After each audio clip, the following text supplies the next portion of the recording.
Hello everyone. I am the storyteller and I am here to help you today.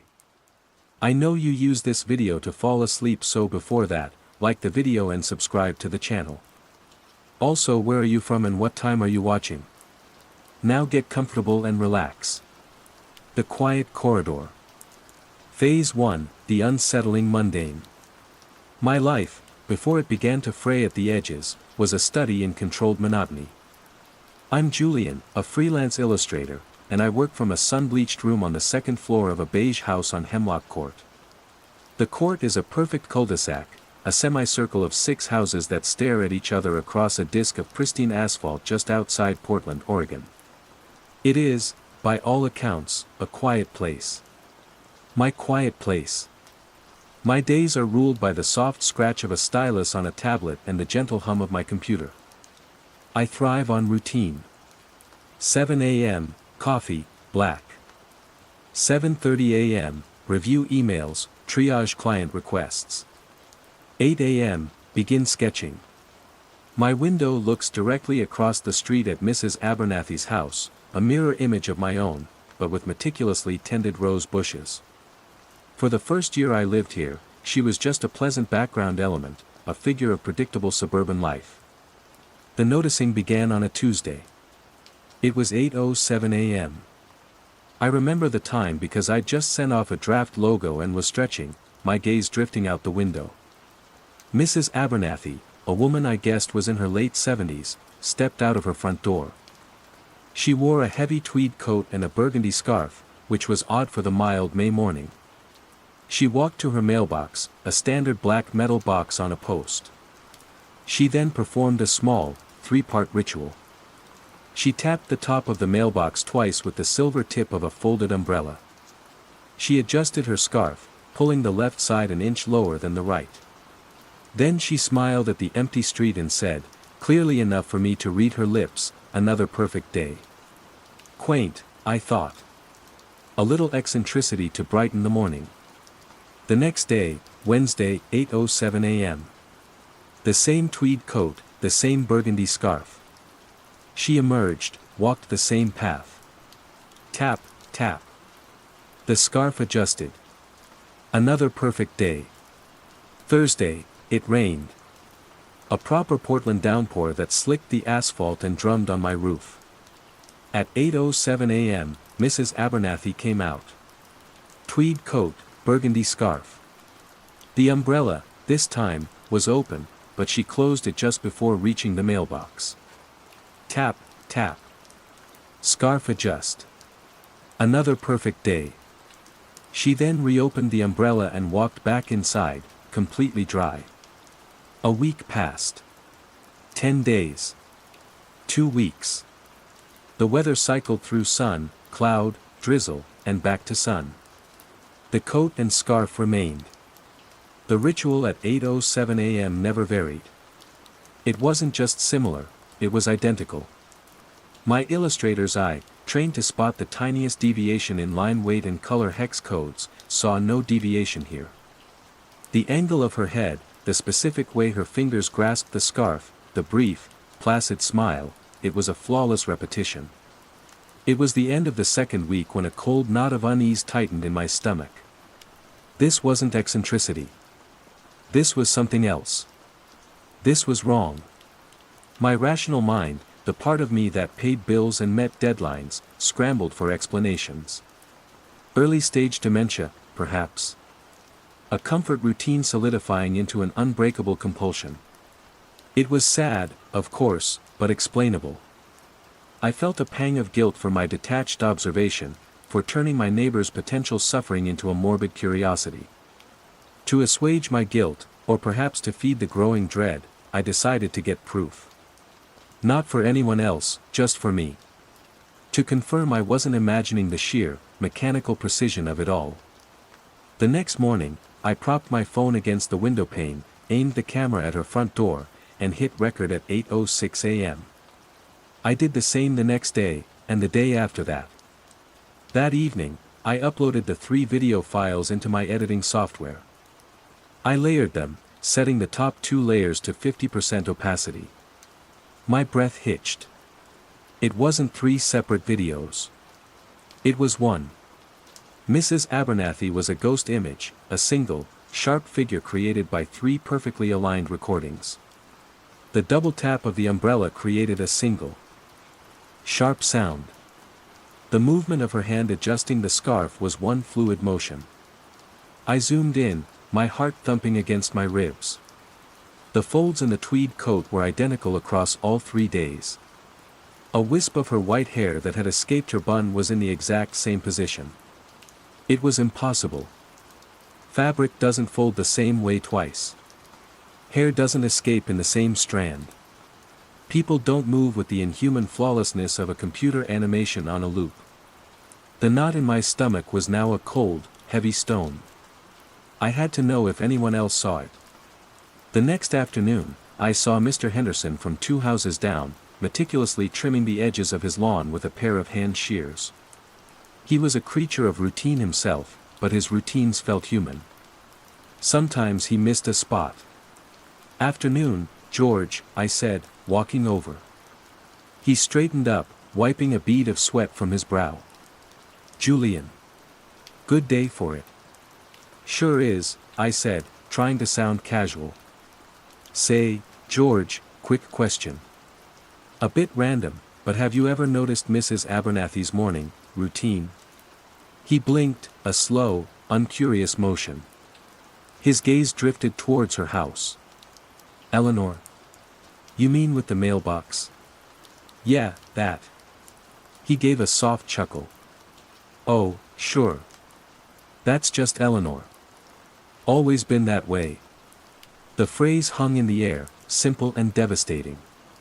Not, "She's been doing that lately," or, "I think she's getting a bit forgetful." But, "always been that way." Always? I pressed, my voice a little tight. "The same coat? Every single day?" Henderson's smile didn't falter, but it seemed to glaze over. His eyes weren't looking at me anymore, but through me. "That's just what she does," he said, his voice flat, placid. It was a statement of fact, as immutable as gravity. He turned back to his lawn, snipping at a single blade of grass with intense focus. The conversation was over. I walked back to my house, the world feeling tilted on its axis. It wasn't just Mrs. Abernathy who was strange. The strangeness was in Mr. Henderson's acceptance of it. It was a quiet contagion of normalcy, a shared blindness to the impossibly weird. I went inside and locked the door, feeling for the first time that my quiet cul-de-sac was not a sanctuary, but a stage for a play where everyone but me knew their lines. And the script was getting stranger every day. That night, I started a new file on my computer. Not for a client, but for myself. I named it, The Hemlock Anomaly. I wrote down everything I had seen, every detail of the ritual, every word of my conversation with Henderson. I was an illustrator who had stumbled upon a picture that was fundamentally wrong, and I was going to figure out why. Even if it meant staring into the wrongness until it stared back. Underscore underscore underscore underscore underscore underscore underscore underscore underscore underscore underscore underscore underscore underscore underscore underscore. Phase 2, Growing Awareness and Isolation. The world, once a backdrop, was now a canvas of suspect details. My morning ritual changed. Before checking emails, I would sit at my window with a fresh notebook and a pen, my coffee growing cold beside me. I became a chronicler of the mundane, searching for the telltale hum of repetition, the signature of the glitch. And I found it. Everywhere. The paperboy, a teenager on a beat-up mountain bike, wasn't just a good shot. He was perfect. Every morning at 6:42 a.m., his thrown newspaper would spin on the same axis, a tight, right-handed spiral, and land on my porch with its fold precisely aligned with the third concrete slab from the door. I started leaving small obstacles on the porch, a planter, a stray boot. The paper would arc perfectly over them, landing in the exact same spot. It defied physics. A yellow lab at the corner house would bark as the 5:15 p.m. city bus passed. It wasn't a frenzy of barks. It was 3 sharp, identical woofs, spaced exactly 1 second apart. Woof. Woof. Woof. Then, silence. Every single day. These were the anchor points, as I started calling them in my journal. Fixed, repeating events.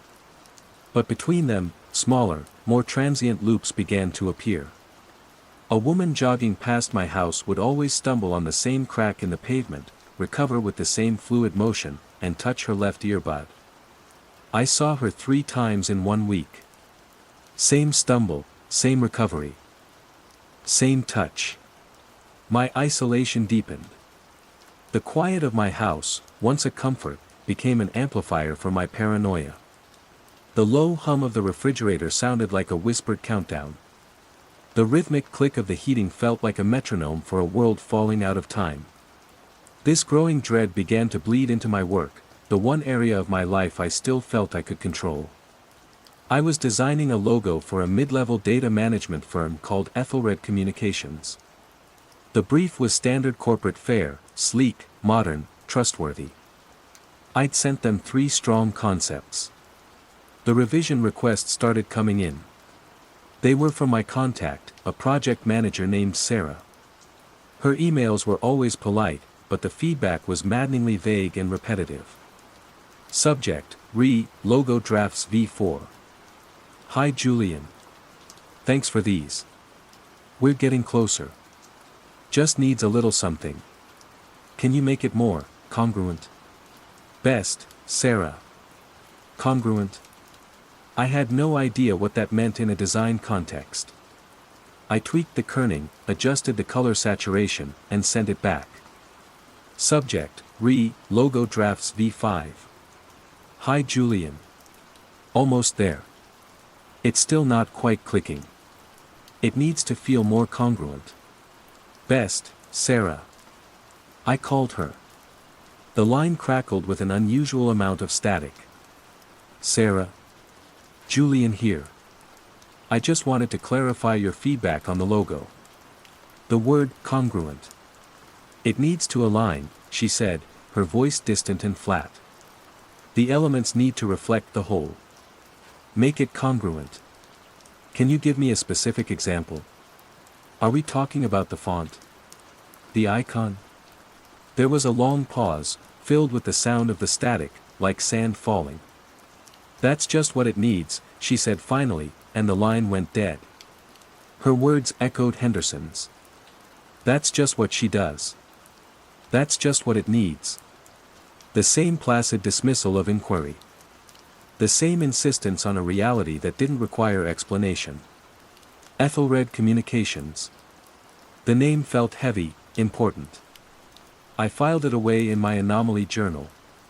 Desperate for a reality check, I turned to the internet. I found a local Portland subreddit, a place usually filled with complaints about traffic and pictures of Mount Hood. I wrote a carefully worded post, framing my observations as a creative writing prompt. Title, hypothetical, what if you noticed small, impossible patterns in your neighborhood? Hey/or/Portland, weird thought experiment for you.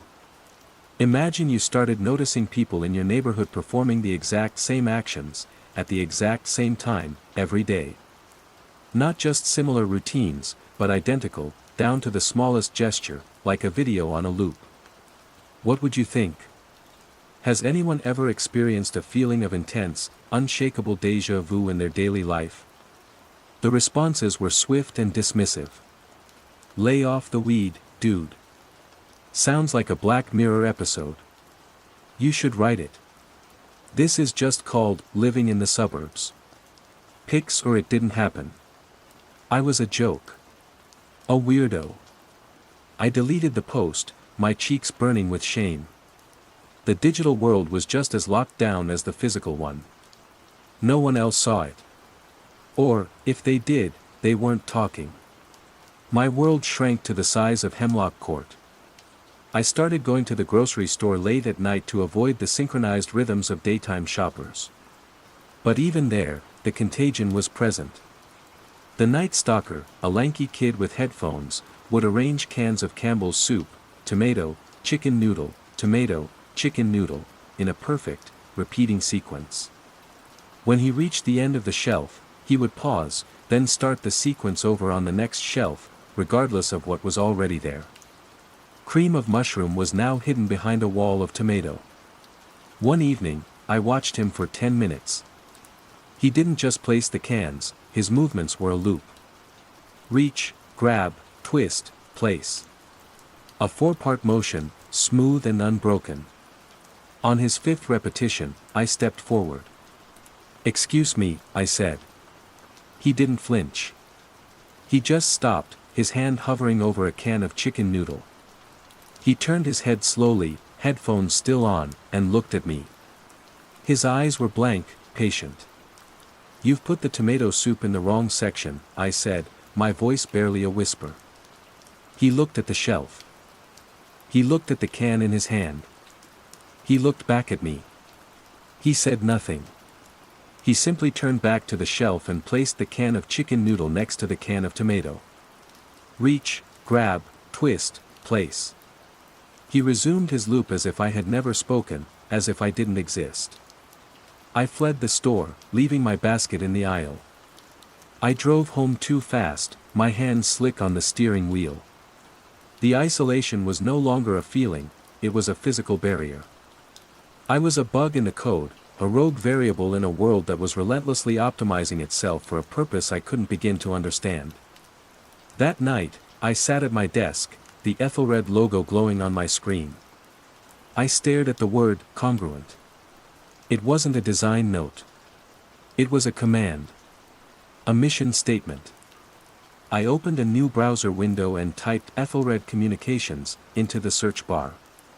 The results were bland, corporate. A new office opening in the Portland Tech Corridor. A press release about their proprietary network architecture. Nothing overtly sinister.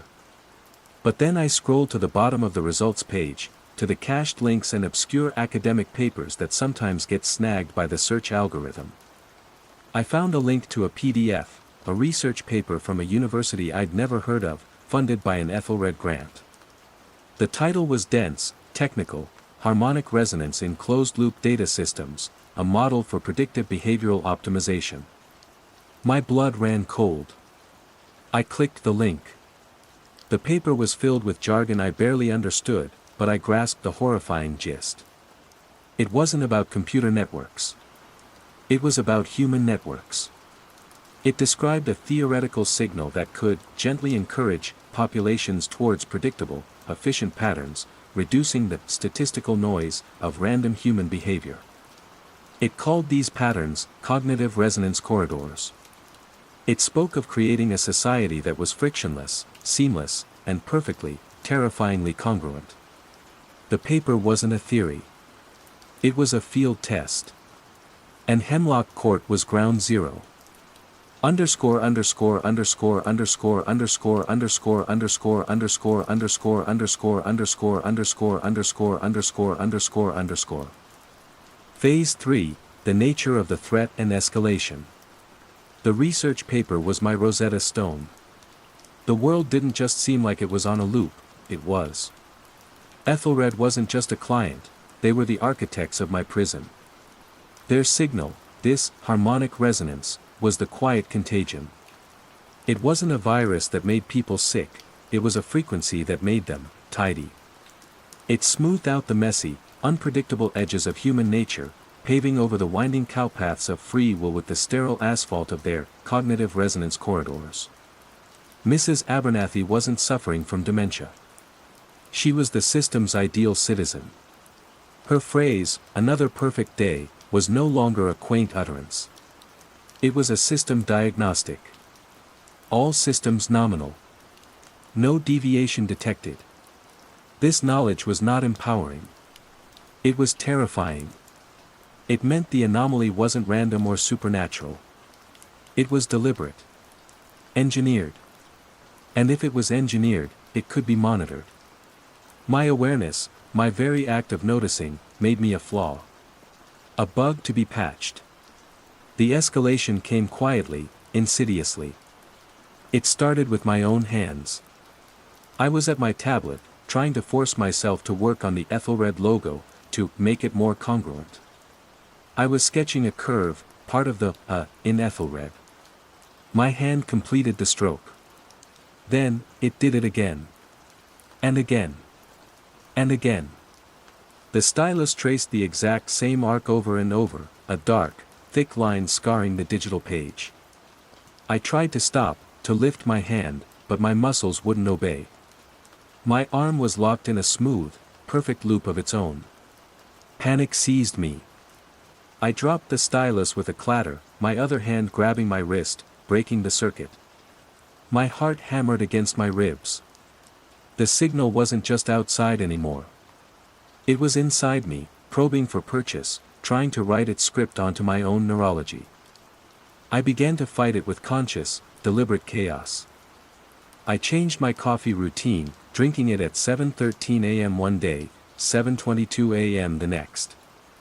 I took different routes to the late-night grocery store. I played discordant music, anything to disrupt the harmony. I started leaving things in my house slightly askew, a book crooked on the shelf. A fork left on the counter. Tiny acts of rebellion against the encroaching tidiness. It was during this period of frantic self-preservation that I received the message. After my humiliating failure on the Portland subreddit, I had taken a desperate shot in the dark, posting a highly encrypted, anonymous message on a deep web forum dedicated to corporate espionage and fringe tech conspiracies. I summarized the Ethelred paper and described the loops, expecting nothing. A week later, I got a single reply. They're paving the cowpaths. Good eye. The resonance is weak in places with high signal variance. Old tunnels, deep basements, places with lots of rebar. But they patch the holes fast. Be careful. They don't like divergences. The sender was named Cassandra_22. My hands trembled as I typed a reply. Who are you? Do you know how to stop this? The answer came back within an hour. Stopping it is thinking on their scale. You can't fight a flood. You find high ground. The signal uses existing infrastructure to propagate, cell towers, power lines, even plumbing. But it's designed for efficiency, not total coverage. It avoids noisy environments. The system identifies divergences by their chaotic patterns. To hide, you don't become chaotic. You become a different kind of predictable. You create your own corridor. Create my own corridor. The idea was both brilliant and horrifying.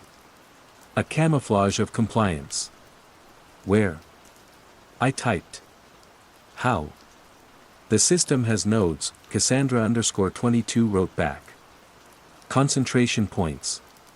One is in your city. The old Tanner Creek subway tunnel.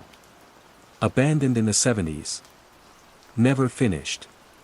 It's deep, shielded by earth and old iron. Go to the access point at SW 11th and Salmon. Friday, 10 p.m. I might be there. I might not. Don't trust anyone who approaches you too easily. A spark of hope, the first I'd felt in months, ignited in my chest. An ally. A place. A plan. It was terrifying, but it was better than the slow, quiet erasure happening in my own home. For the next 2 days, I lived on a knife's edge of anxiety and anticipation. The loops on Hemlock Court were becoming more synchronized. At 4:30 p.m., as if triggered by a silent alarm, Mr. Henderson would begin trimming his lawn, the snip-snip of his shears perfectly timed with the 3 barks of the yellow lab down the street as the city bus passed. It was a symphony of the mundane, and its harmony was tightening. On Friday night, I put on dark clothes, my heart a frantic drum. I drove downtown, parking several blocks away from the meeting spot. The city felt different at night. The usual chaotic energy of a downtown core was muted, subdued. People walked with a strange, uniform pace. The traffic lights seemed to cycle with an unnerving, perfect rhythm. The entire city felt like a larger version of my cul-de-sac.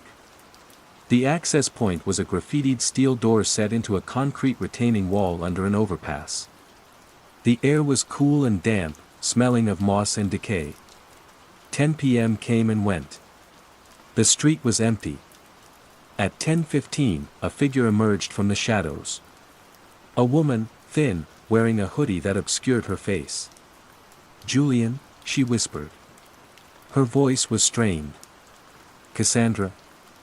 I asked, my own voice tight. "The signal is strong tonight," she said, moving closer. "They're reinforcing the network. Did you bring your research?" "It's on a drive in my pocket." "Good. We need to analyze it, find the core frequency." She gestured towards the steel door. "In here. It's safer." Something felt wrong. Too easy. Don't trust anyone who approaches you too easily. Cassandra's message had been cautious, paranoid. This person felt direct. Scripted. I hesitated. "How do I know I can trust you?" She offered a small, reassuring smile. It was a perfect smile. A placid smile. The same smile Mrs. Abernathy gave the empty street every morning. And then I saw it. On the collar of her jacket, almost hidden in the dark, was a small, enamel pin. It was a sleek, silver, the Ethelred Communications logo. The very logo I had been struggling to make congruent. She wasn't an ally. She was a trap. A honeypot designed to catch divergences like me. Cassandra was either a fiction created by them, or she was real and had been caught. Her identity used as bait. "You're one of them," I breathed, taking a step back. The woman's smile didn't falter. It just became vacant. "It's time to be congruent, Julian," she said, her voice losing all inflection. "It's a perfect night for it." From the shadows behind her, 2 men appeared. They wore simple, dark work clothes, but they moved with the same fluid, synchronized grace as the grocery store stalker. They didn't run. They just advanced, their steps perfectly in time with each other, closing the distance. I turned and ran. I didn't look back. I sprinted through the quiet, orderly streets of downtown Portland, the sound of my own ragged, chaotic breathing a defiant noise in a world that craved silence. I had found the nature of the threat, and it now had a face. And it knew my name. Underscore underscore underscore underscore underscore underscore underscore underscore underscore underscore underscore underscore underscore underscore underscore underscore. Phase 4, Confrontation/Revelation and Aftermath. I made it back to my car, my lungs burning, the image of that placid smile and the silver, seared into my brain.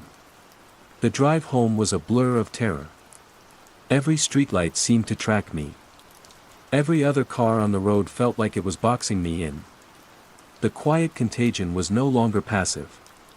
I had been identified as an error, and the system was now actively trying to correct me. My house, my fortress of solitude, now felt like the final square on a closing chessboard. The low hum of the refrigerator was the purr of a predator. I locked the doors, drew the blinds, and sat in the dark, my mind racing. Cassandra's advice echoed in my head: to hide, you don't become chaotic. You become a different kind of predictable. You create your own corridor. I couldn't run. Where would I go? The signal was everywhere. I couldn't fight. What was there to punch? A frequency? A corporate entity with agents who moved like automatons? My only choice was to face this psychologically, to find a way to exist within the tightening grid. The pressure mounted over the next few days. I felt the signal like a physical weight, a constant, low-grade hum at the edge of my hearing.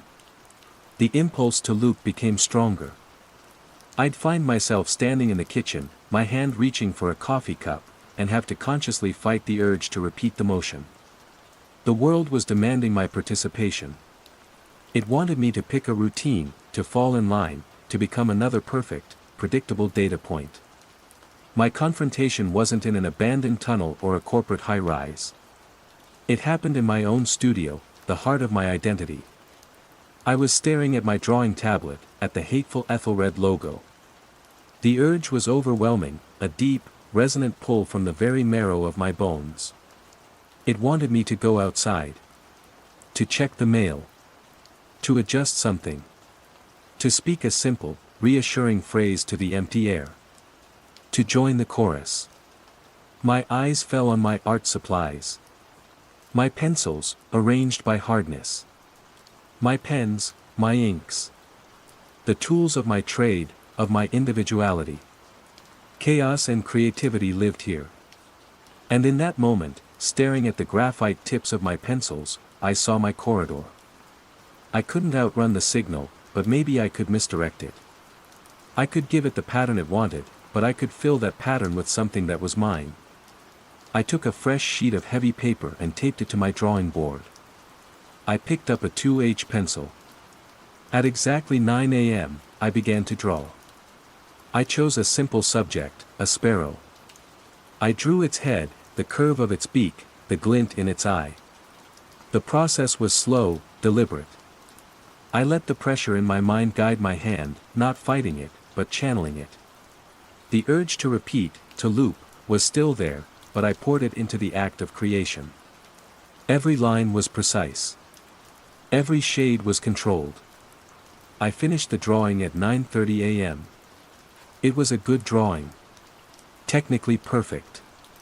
The next day, at exactly 9 a.m., I taped a new sheet of paper over the first one. I picked up the same 2H pencil. And I drew the exact same sparrow. Not a similar one.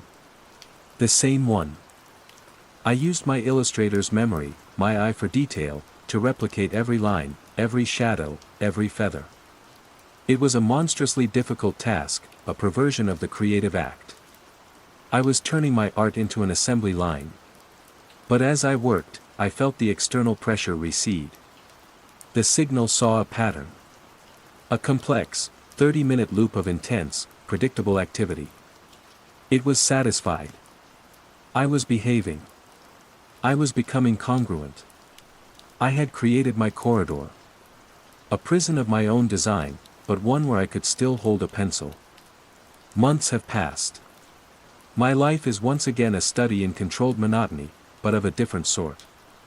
Every morning at 8:07, I watch from my window as Mrs. Abernathy performs her ritual. The tweed coat, the burgundy scarf, the twin taps on the mailbox. I feel a strange kinship with her now, a shared, silent understanding. She looks at the empty street. Another perfect day, she says. Then, at 9 a.m. sharp, I sit down at my drawing board. I tape up a fresh sheet of paper. I pick up my 2H pencil. And I draw the sparrow. It is always the same. The angle of the head, the 73 tiny strokes that make up the feathers on its wing, the specific graphite smudge that defines the shadow beneath its beak. It is a perfect replication. My portfolio is now filled with hundreds of identical birds. The Ethelred project was eventually reassigned. I heard through the grapevine that my work was deemed too individualistic. I don't get much freelance work anymore. My patterns are too rigid, too predictable for the creative industry. It doesn't matter. The pressure is gone. The hum has faded, integrated into the background noise of my life. I am no longer a divergence. I am part of the quiet, seamless machine. I have survived. But I did not escape. I finish my sparrow for the day.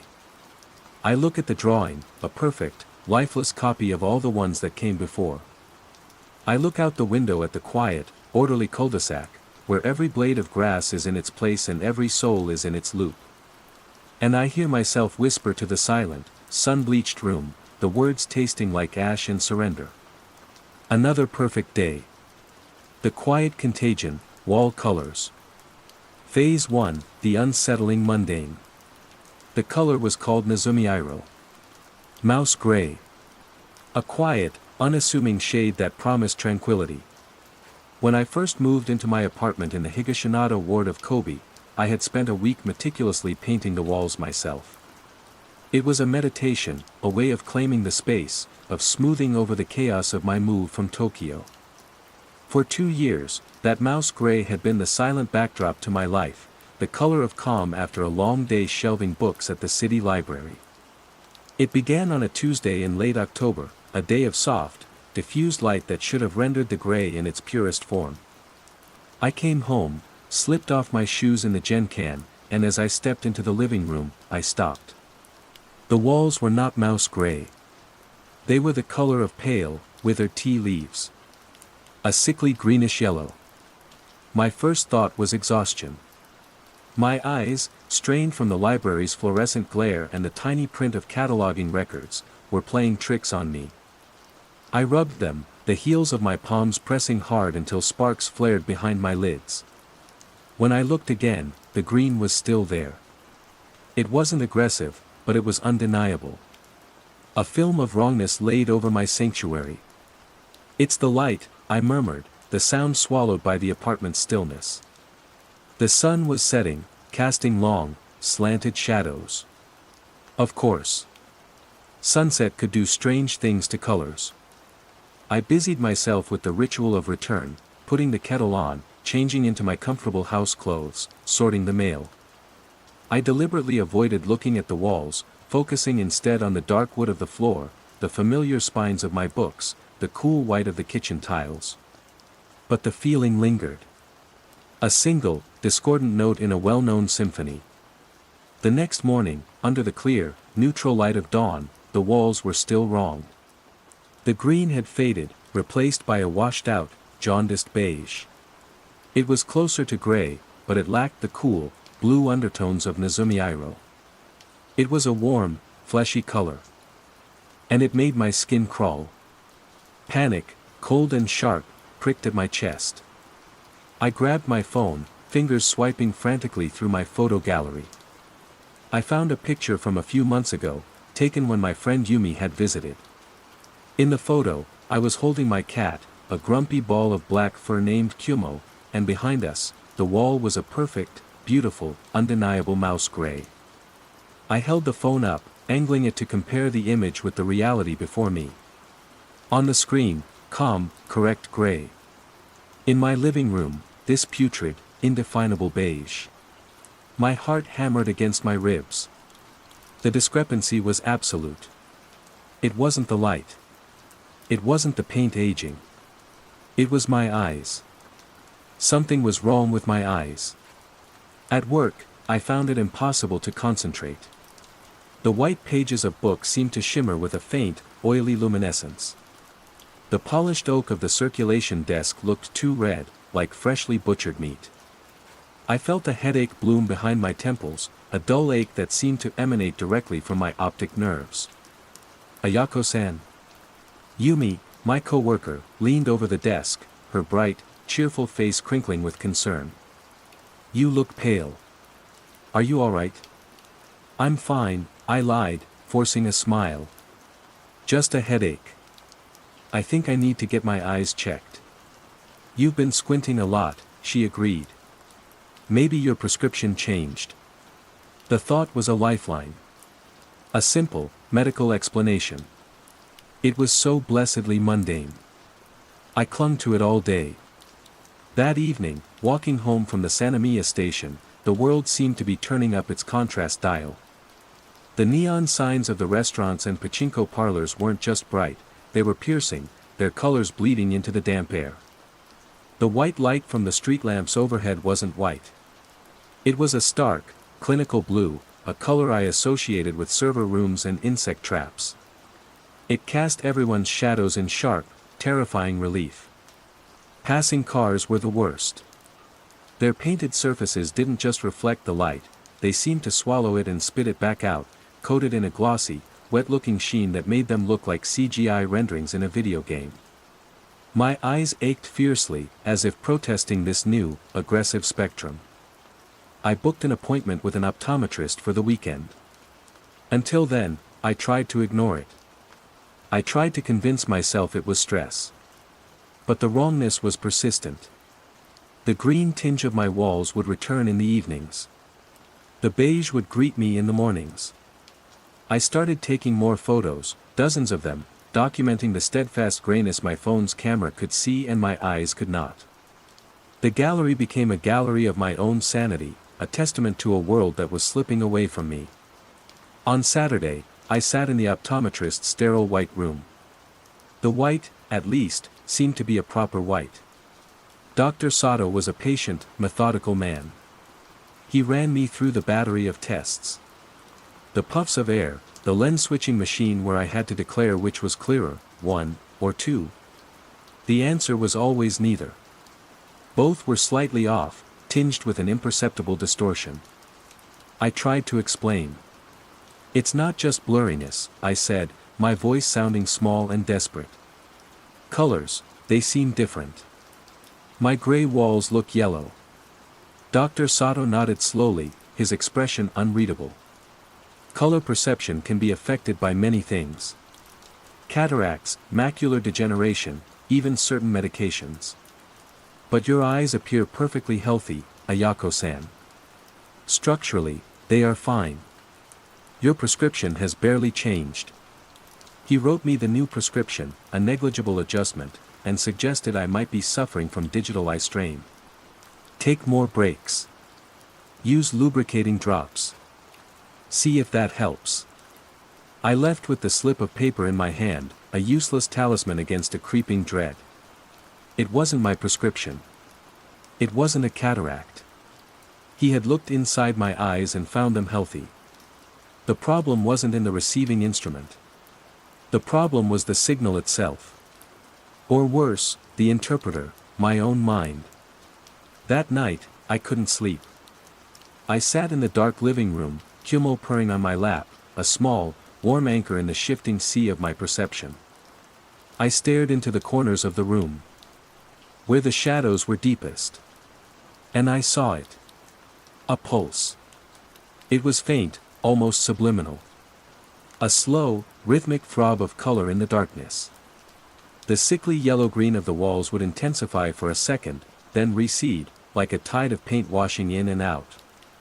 It was happening in the corners of my vision, a silent, sickening beat.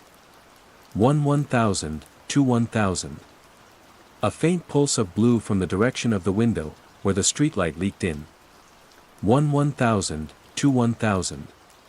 A deep, wet-looking red shimmering on the lacquered surface of a small table. It was as if the world was breathing. And with every exhalation, it was breathing the wrong colors. My breath hitched.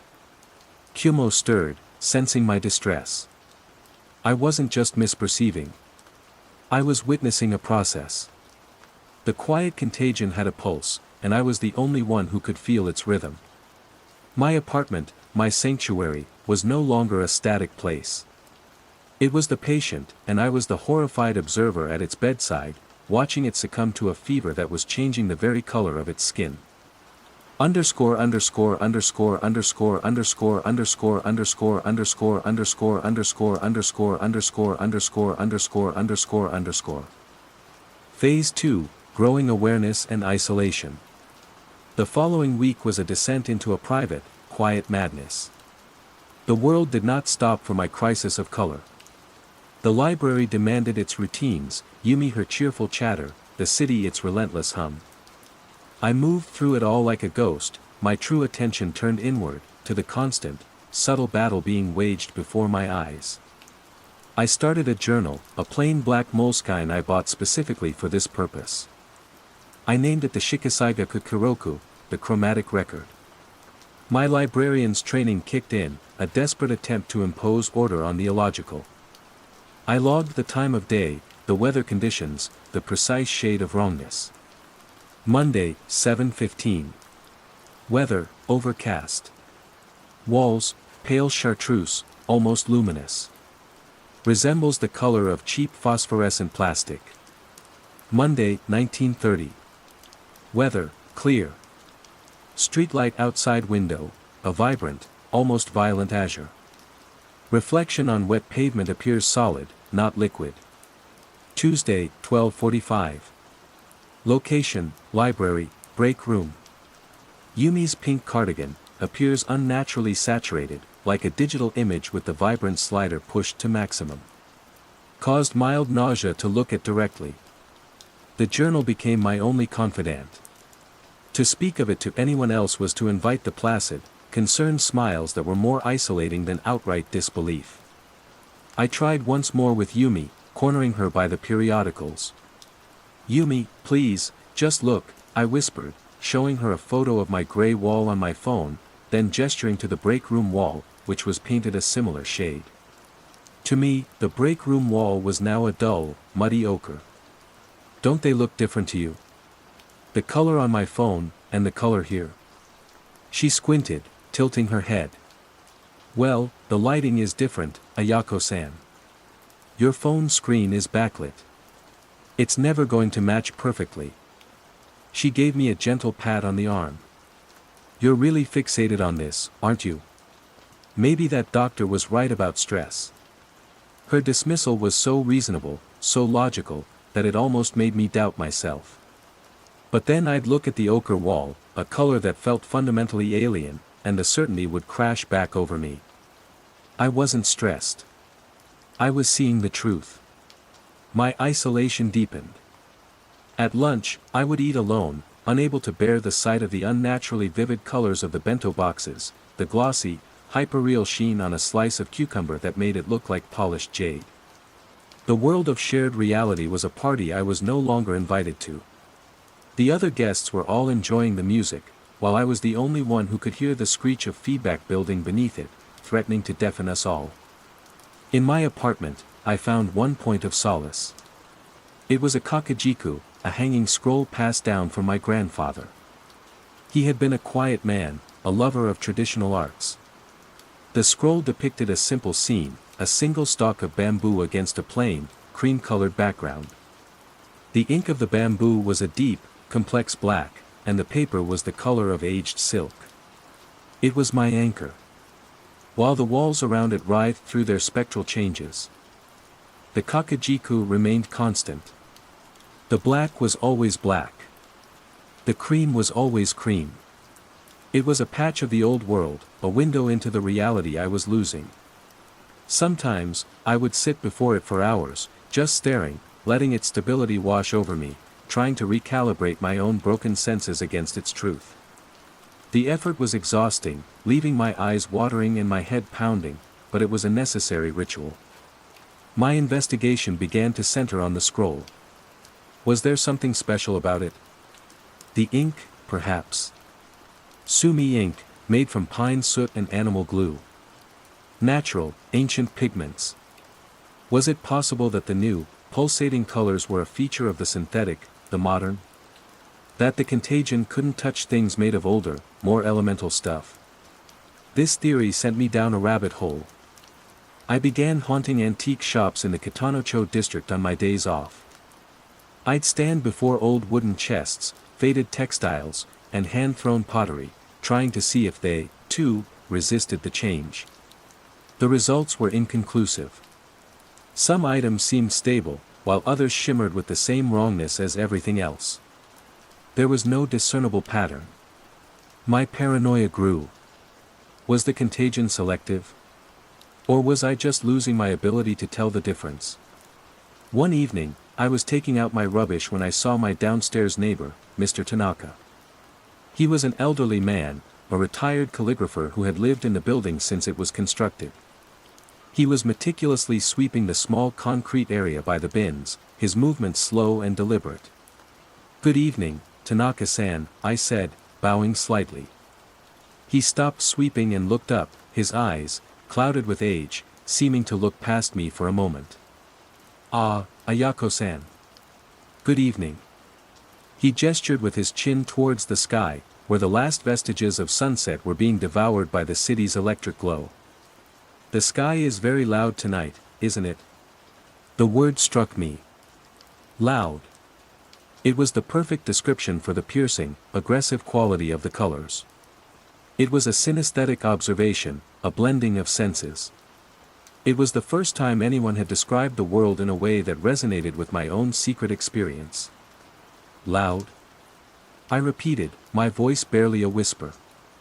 He nodded, a faint, sad smile on his lips. Yes. All sharp edges and no soft notes. Not like the old sky. He resumed his sweeping, a quiet, rhythmic shh against the concrete. The conversation was over. But it had planted a seed.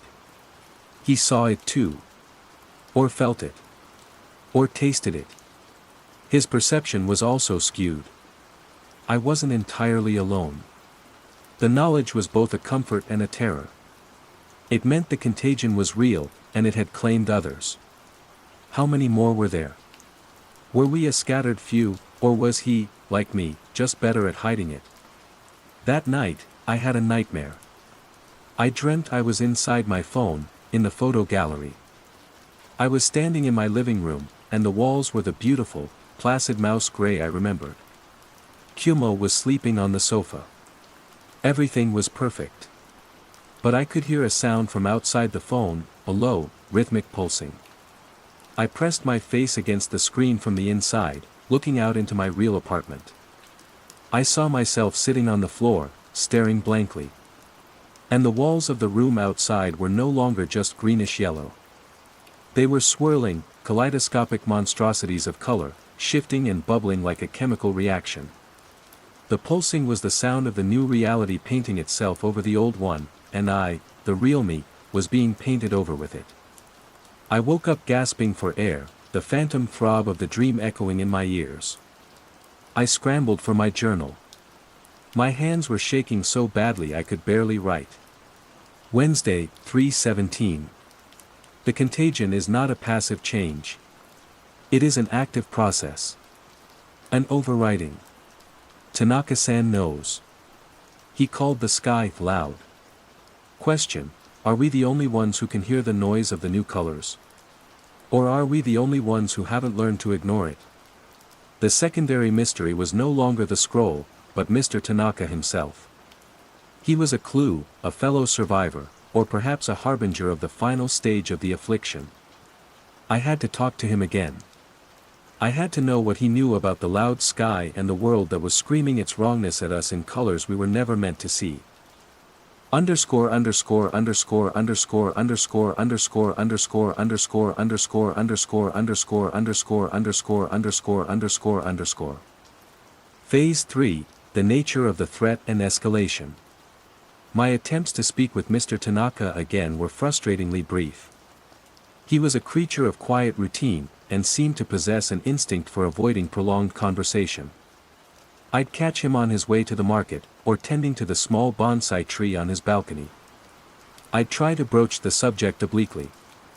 The light feels very sharp today, don't you think, Tanaka-san? I'd ask. He would just nod, his gaze distant. The world changes, Ayako-san. The ink flows where it will. His cryptic, koan-like replies were maddening. He acknowledged the strangeness but refused to be drawn into a discussion about it. It was as if he had already passed through the panic and bewilderment that I was currently drowning in, and had reached a place of weary acceptance on the other side.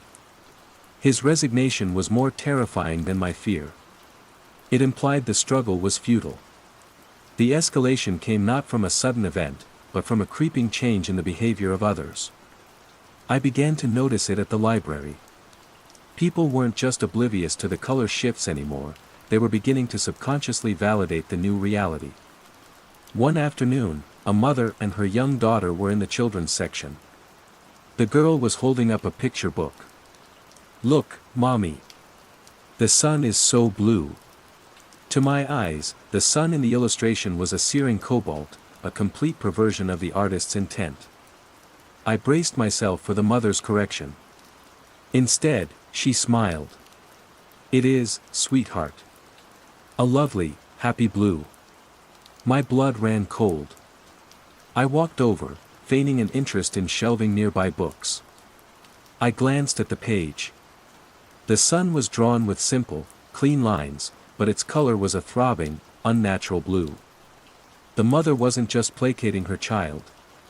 She genuinely saw a blue sun and perceived it as normal, as happy. A few days later, a similar incident. A patron at the front desk was asking Yumi for directions. You'll go down the street until you see the big green postbox, Yumi said, pointing out the window. I looked. The postbox, an iconic symbol of Japan, was, and always had been, bright red. But as I stared, its surface seemed to shimmer with that glossy, wet texture I'd come to dread. And to Yumi, it was green. She wasn't misspeaking. She was describing her reality. The horror of it settled in my bones. This wasn't a sensory glitch affecting a few isolated individuals. This was a consensus shift. Reality itself was being patched, updated to a new version, and the majority of humanity was downloading the update automatically, their minds seamlessly papering over the contradictions. I wasn't seeing things. I was suffering from a catastrophic failure to update. I was running legacy software in a world that had moved on. My apartment became less of a sanctuary and more of a laboratory. The pulsing of the colors grew more defined. It was no longer a vague throb in the periphery. It was a steady, rhythmic beat, exactly one pulse every 2 seconds. Throb. Throb. Throb. The entire visual field was breathing. I started timing it with a stopwatch, my hand steady, my mind detached. The consistency was terrifying. It wasn't random noise. It was a signal. My theory began to solidify, coalescing around Mr. Tanaka's words and my own observations. This wasn't a toxin or a technology in the conventional sense. It was something more fundamental. A bleed-through. As if our dimension was a canvas, and another, more vibrant, more aggressive reality was soaking through from behind. The pulse was the rhythmic drip of this new reality seeping in. The synthetic, mass-produced materials of the modern world, the plastic, the acrylic paint, the digital screens, were more porous, absorbing the change first.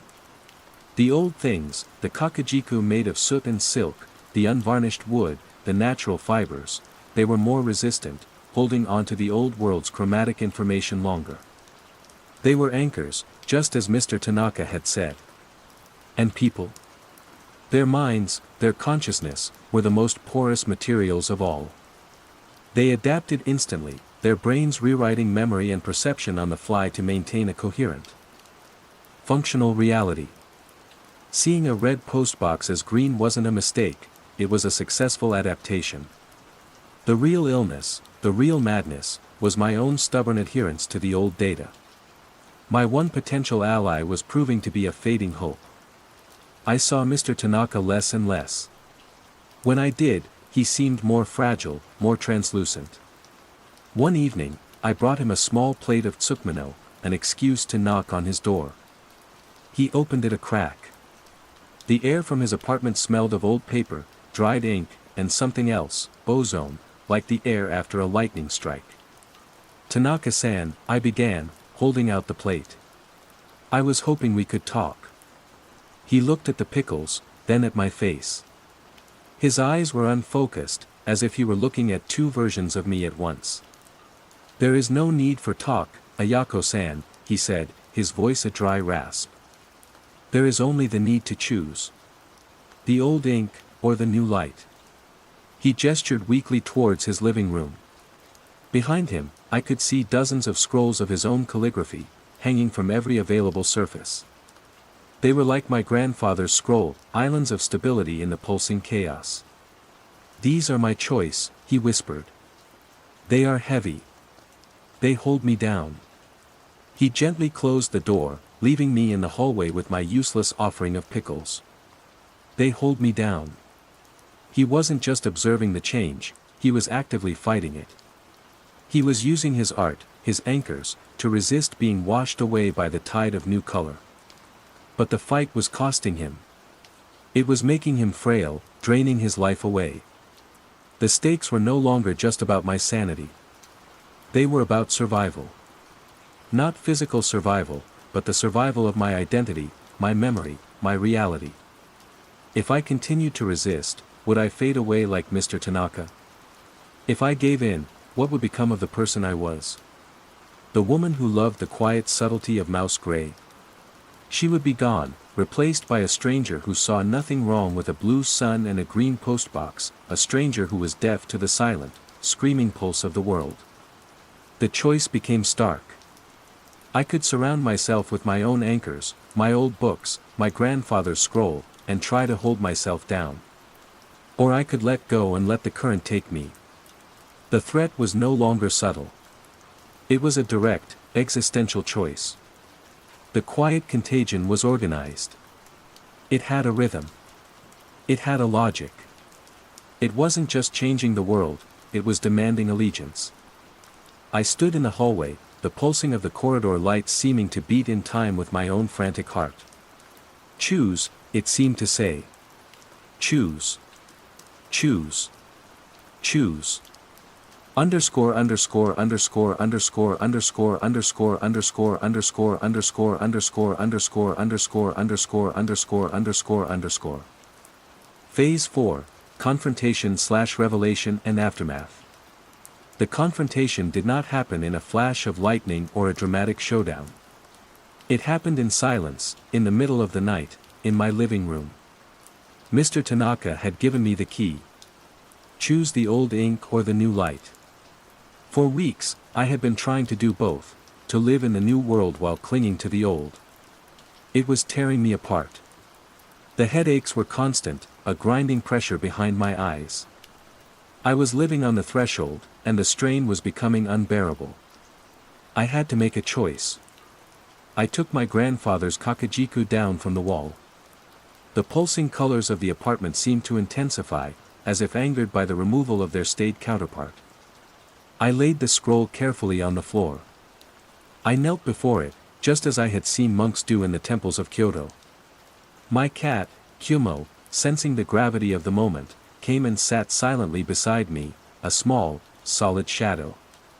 I would not fight it anymore. But I would not surrender.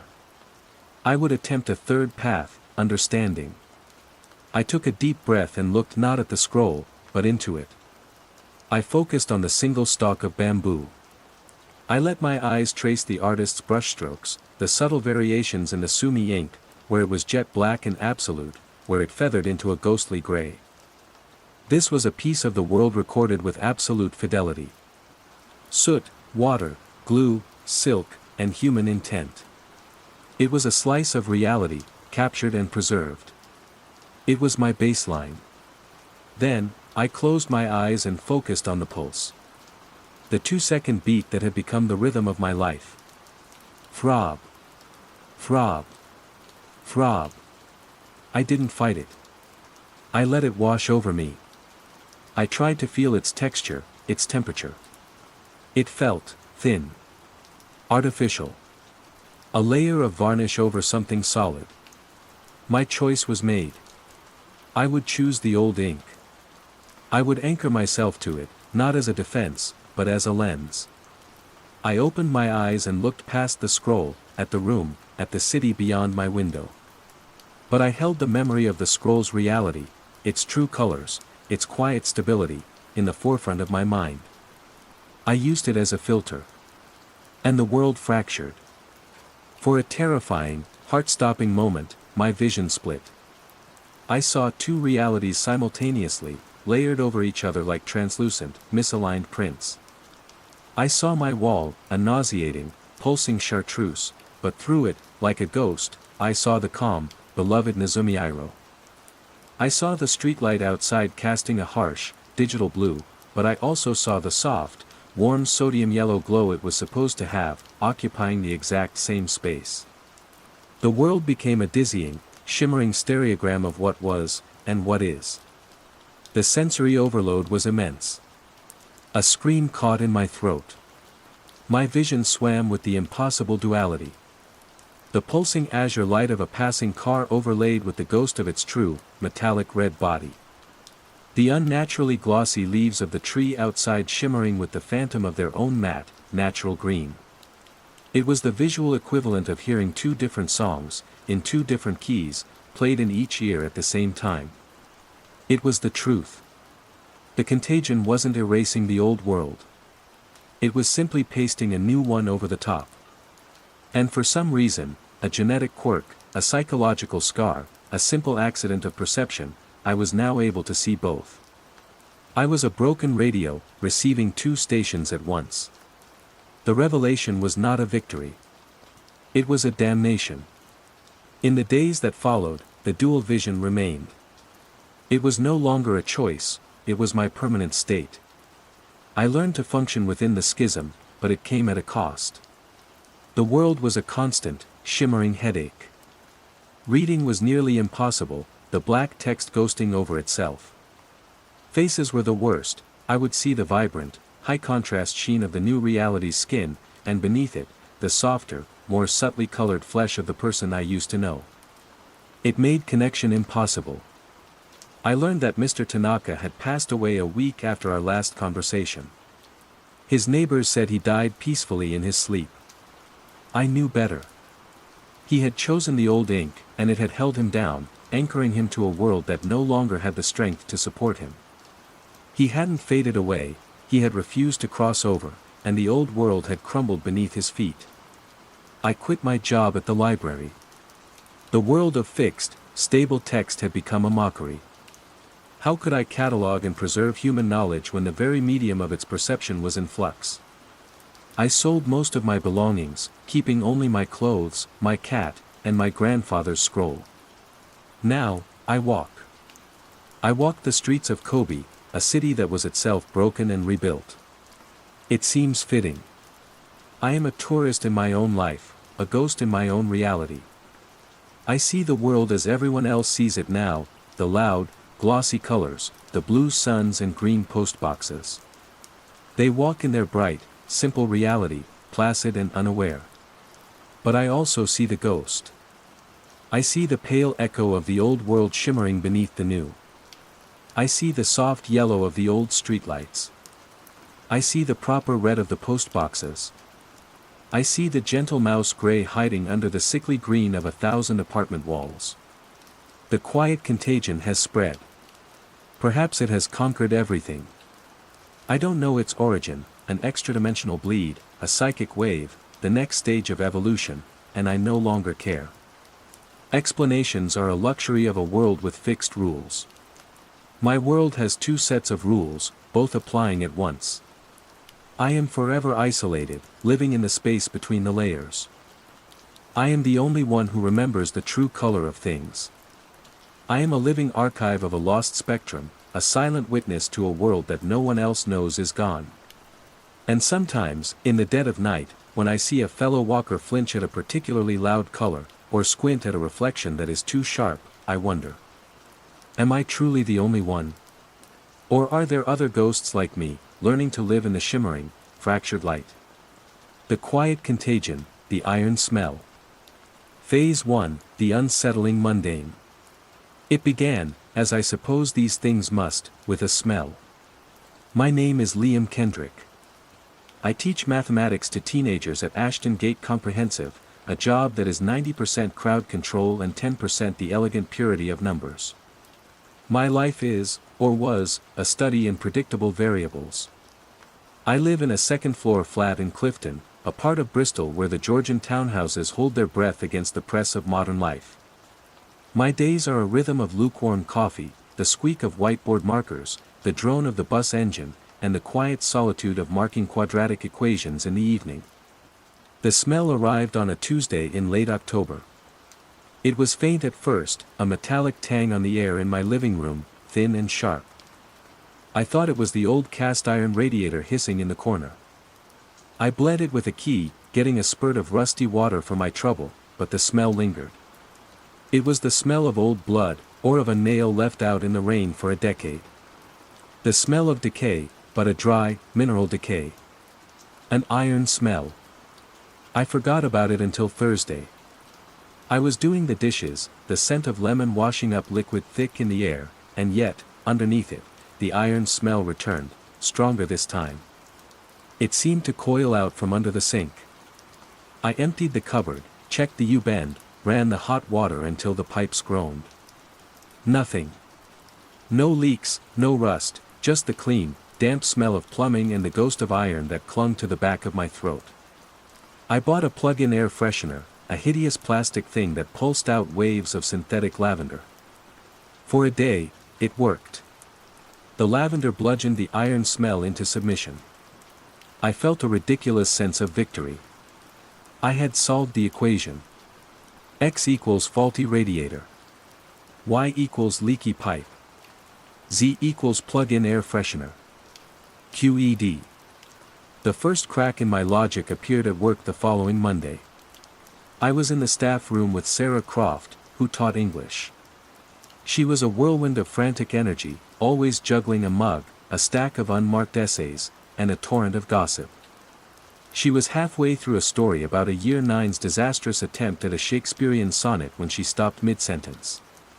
Her nose wrinkled, a brief, sharp, animal gesture. "Ugh," she muttered, glancing around. "What's that?" My heart gave a strange, hopeful lurch. "The iron smell. Like rust?" I asked, leaning forward. "I've had it in my flat all week." Sarah blinked at me. The frantic energy in her eyes was replaced by a placid blankness I had never seen before. "What smell?" she asked, her voice flat. You wrinkled your nose. You said, ugh. Did I?" She gave a little, unconcerned laugh. "Must have been thinking about Kevin's packed lunch. He brought in kippers yesterday. The smell's probably baked into the upholstery." She immediately launched back into her story, the moment of shared sensation not just forgotten, but seemingly wiped from her short-term memory. I sat back, the coffee in my mug suddenly cold and bitter. It was nothing. A coincidence. I was stressed.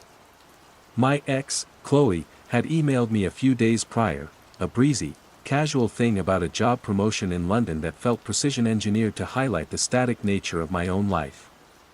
I was probably projecting my internal anxieties onto my external environment. Phantom smells, phantasmia, I later learned from a late-night internet search, were a documented symptom of stress and sinus infections. I didn't have a sinus infection, but I certainly had stress. Case closed. I was just tired. But the data points kept accumulating.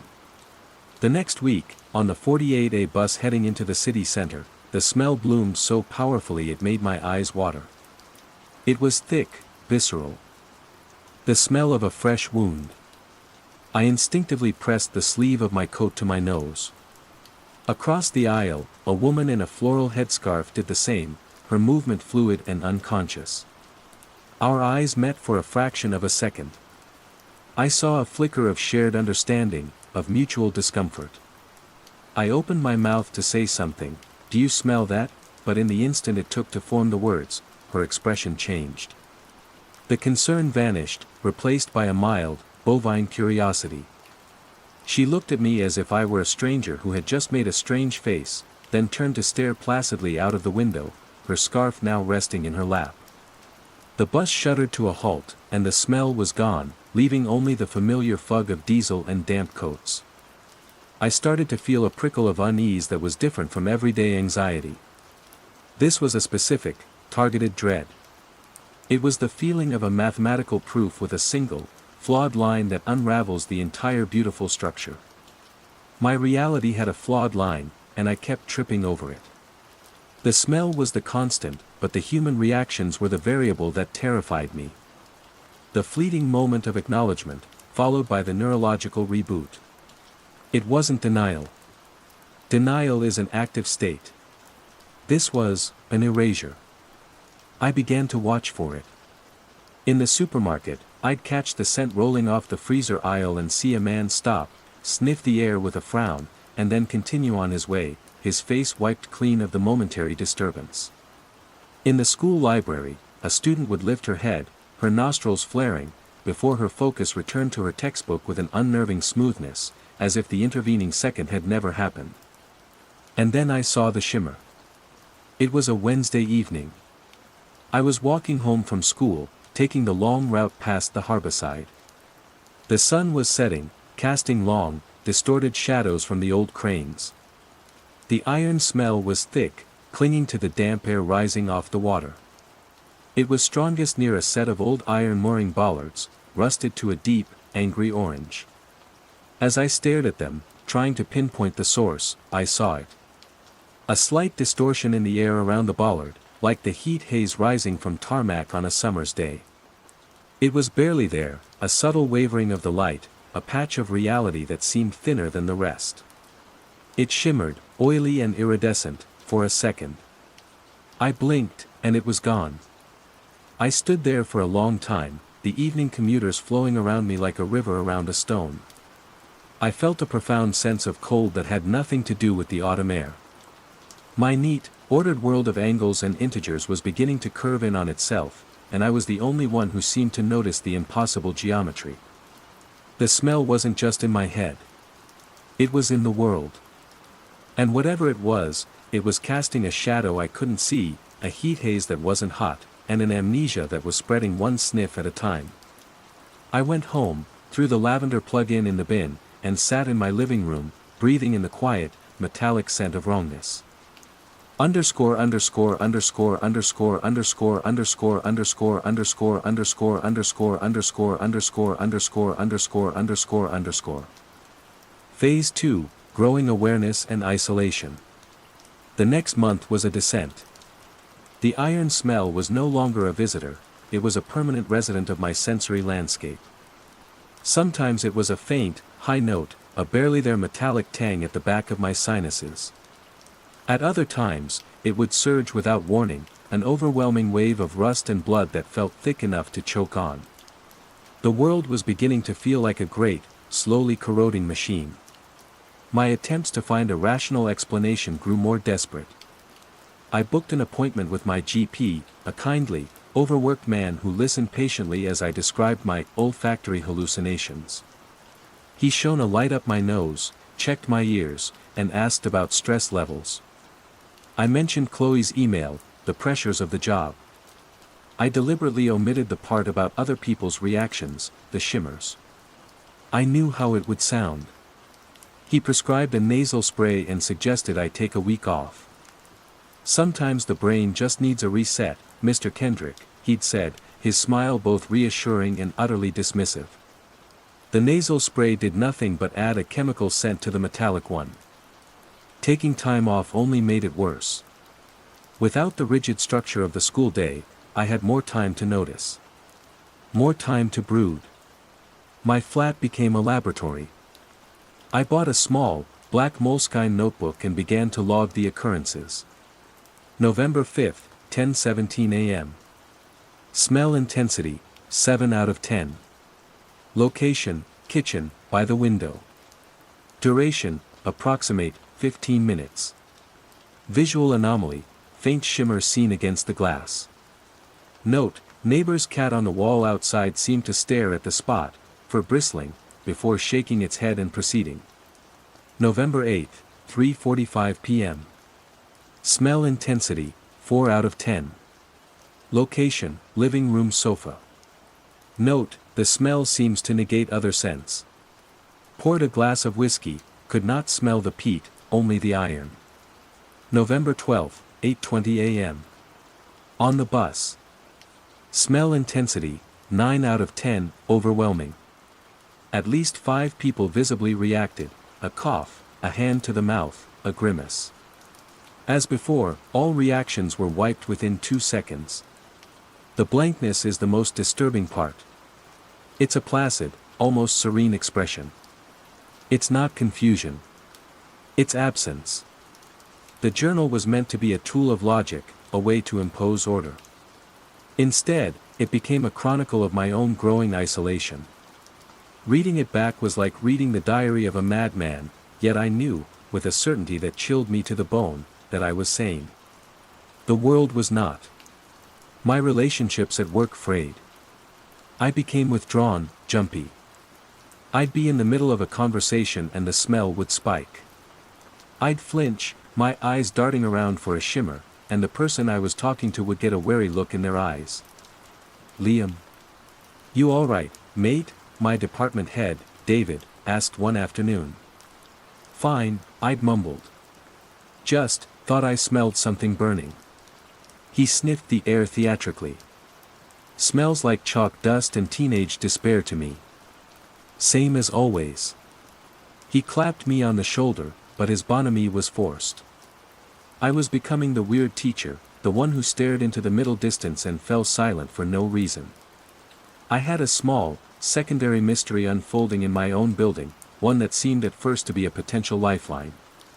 My downstairs neighbor was a man named Arthur Abernathy.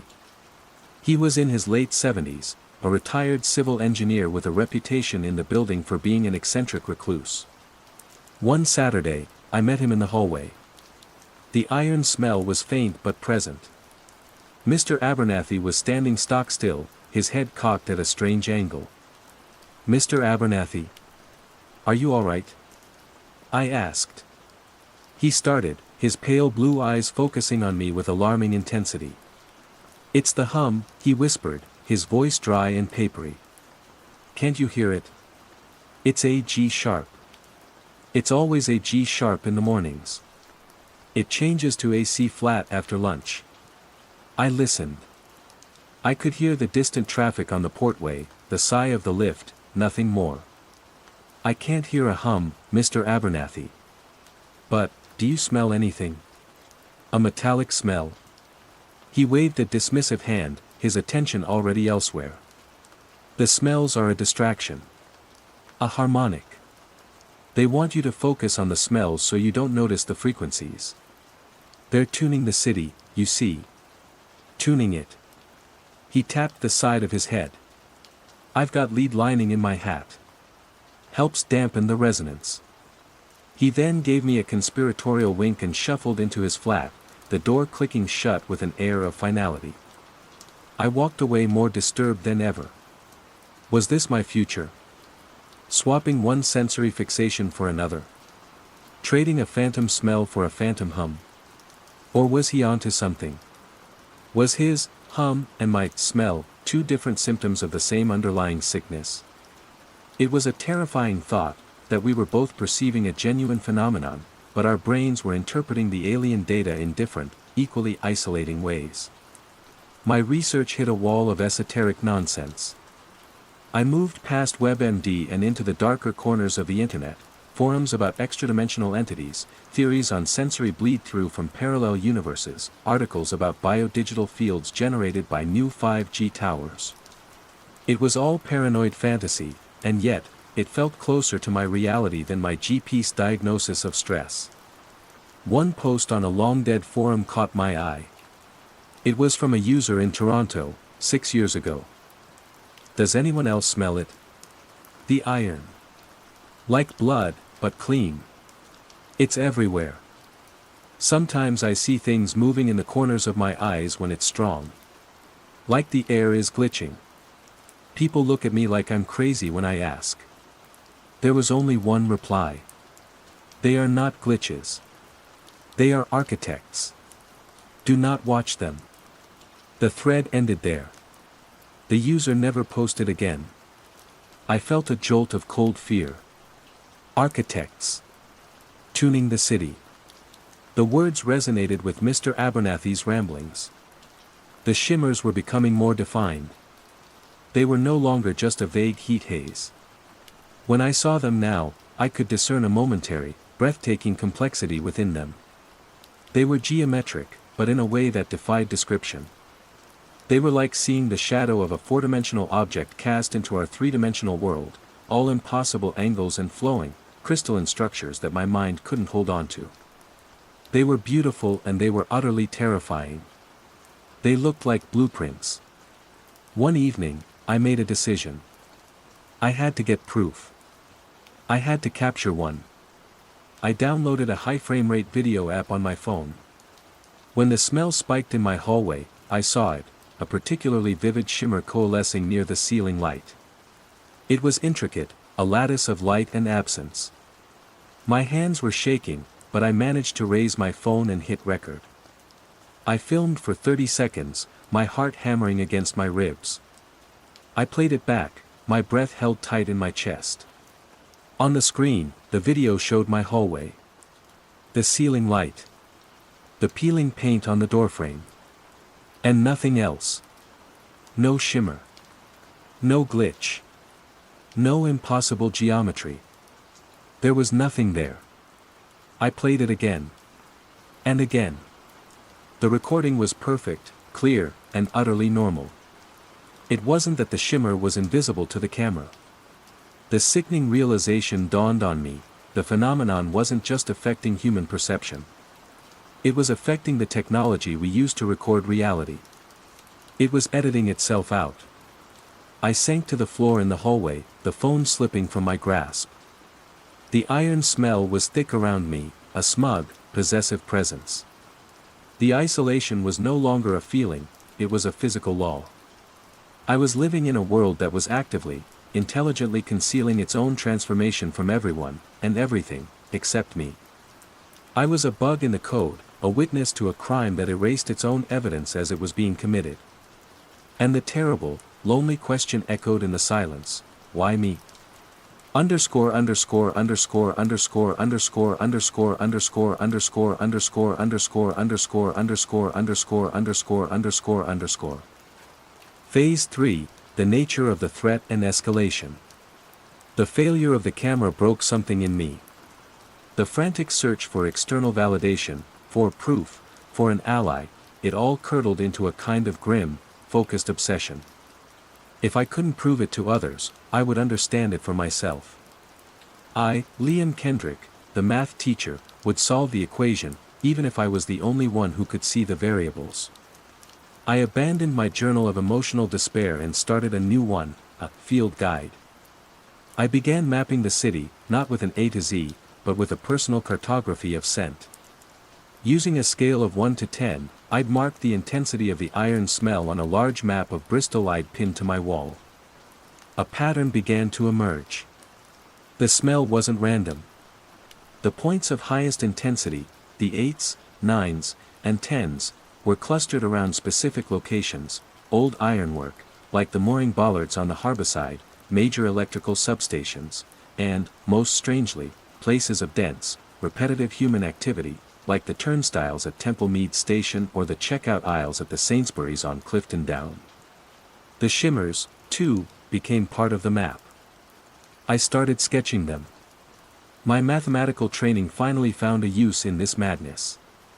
The geometries were non-Euclidean, certainly, but they had rules. They were complex, but not chaotic. They were tessellations of a kind I'd never seen, folding in on themselves, surfaces that were both inside and out at the same time. They were architectural, just as the forum post had suggested. Blueprints for something my three-dimensional mind couldn't fully comprehend.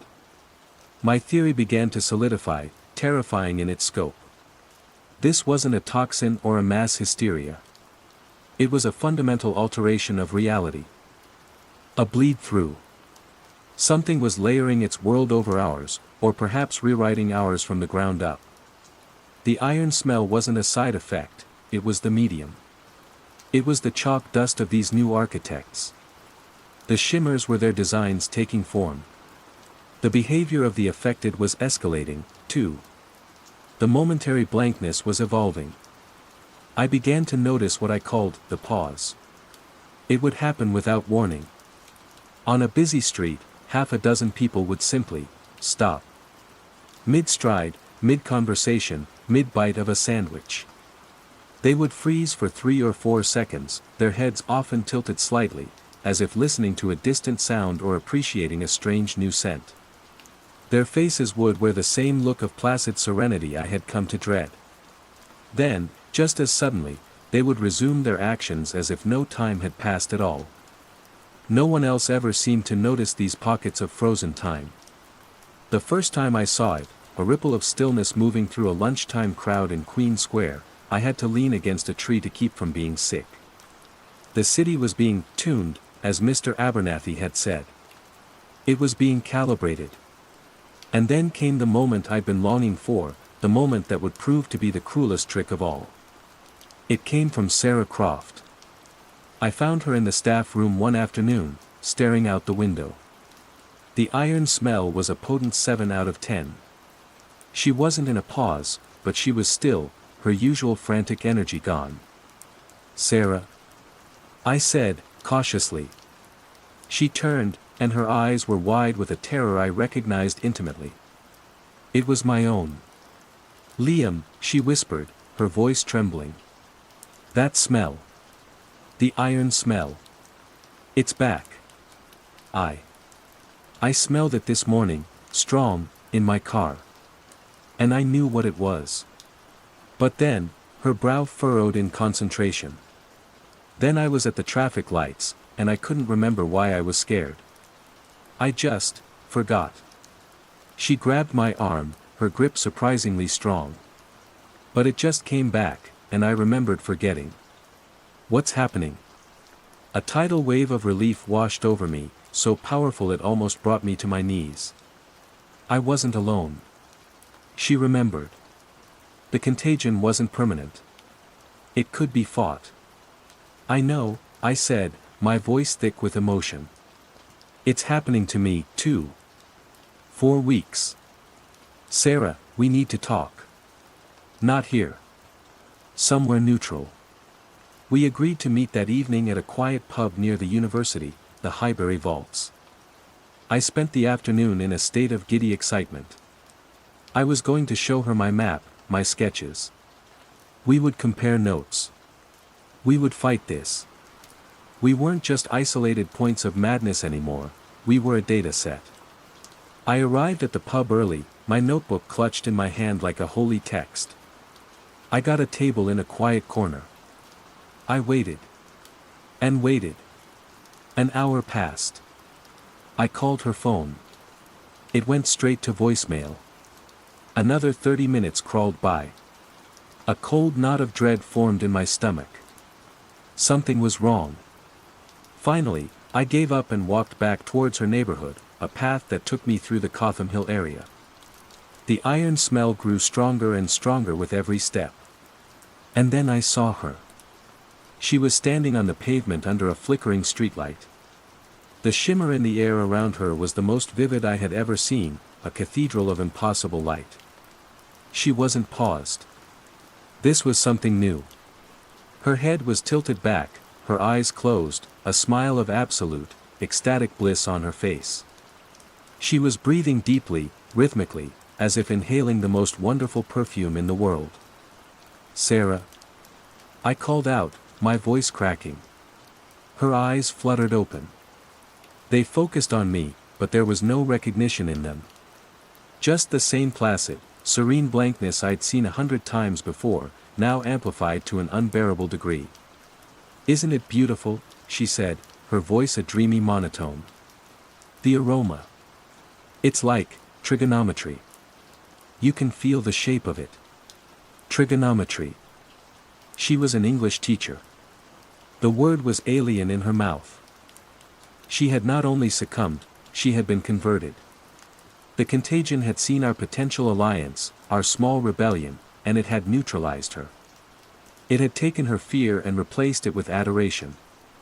It had translated her mind into its own language. I backed away slowly, my heart a cold, heavy stone in my chest. She didn't watch me go. Her attention was already back on the shimmer, her private god of light and iron. The stakes were no longer about my sanity. The horror was not that the world was changing. The horror was that the world was changing into something that could be loved by those it consumed. I wasn't fighting for the old world back. I was fighting against a new kind of heaven, a quiet, metallic rapture that I, for some reason, was immune to. I went home and looked at my map. The points of intensity, the substations, the turnstiles, the ironworks, they weren't random clusters. They were nodes. I took a pen and drew lines between the most powerful ones. A shape began to form. A vast, city-spanning geometric figure.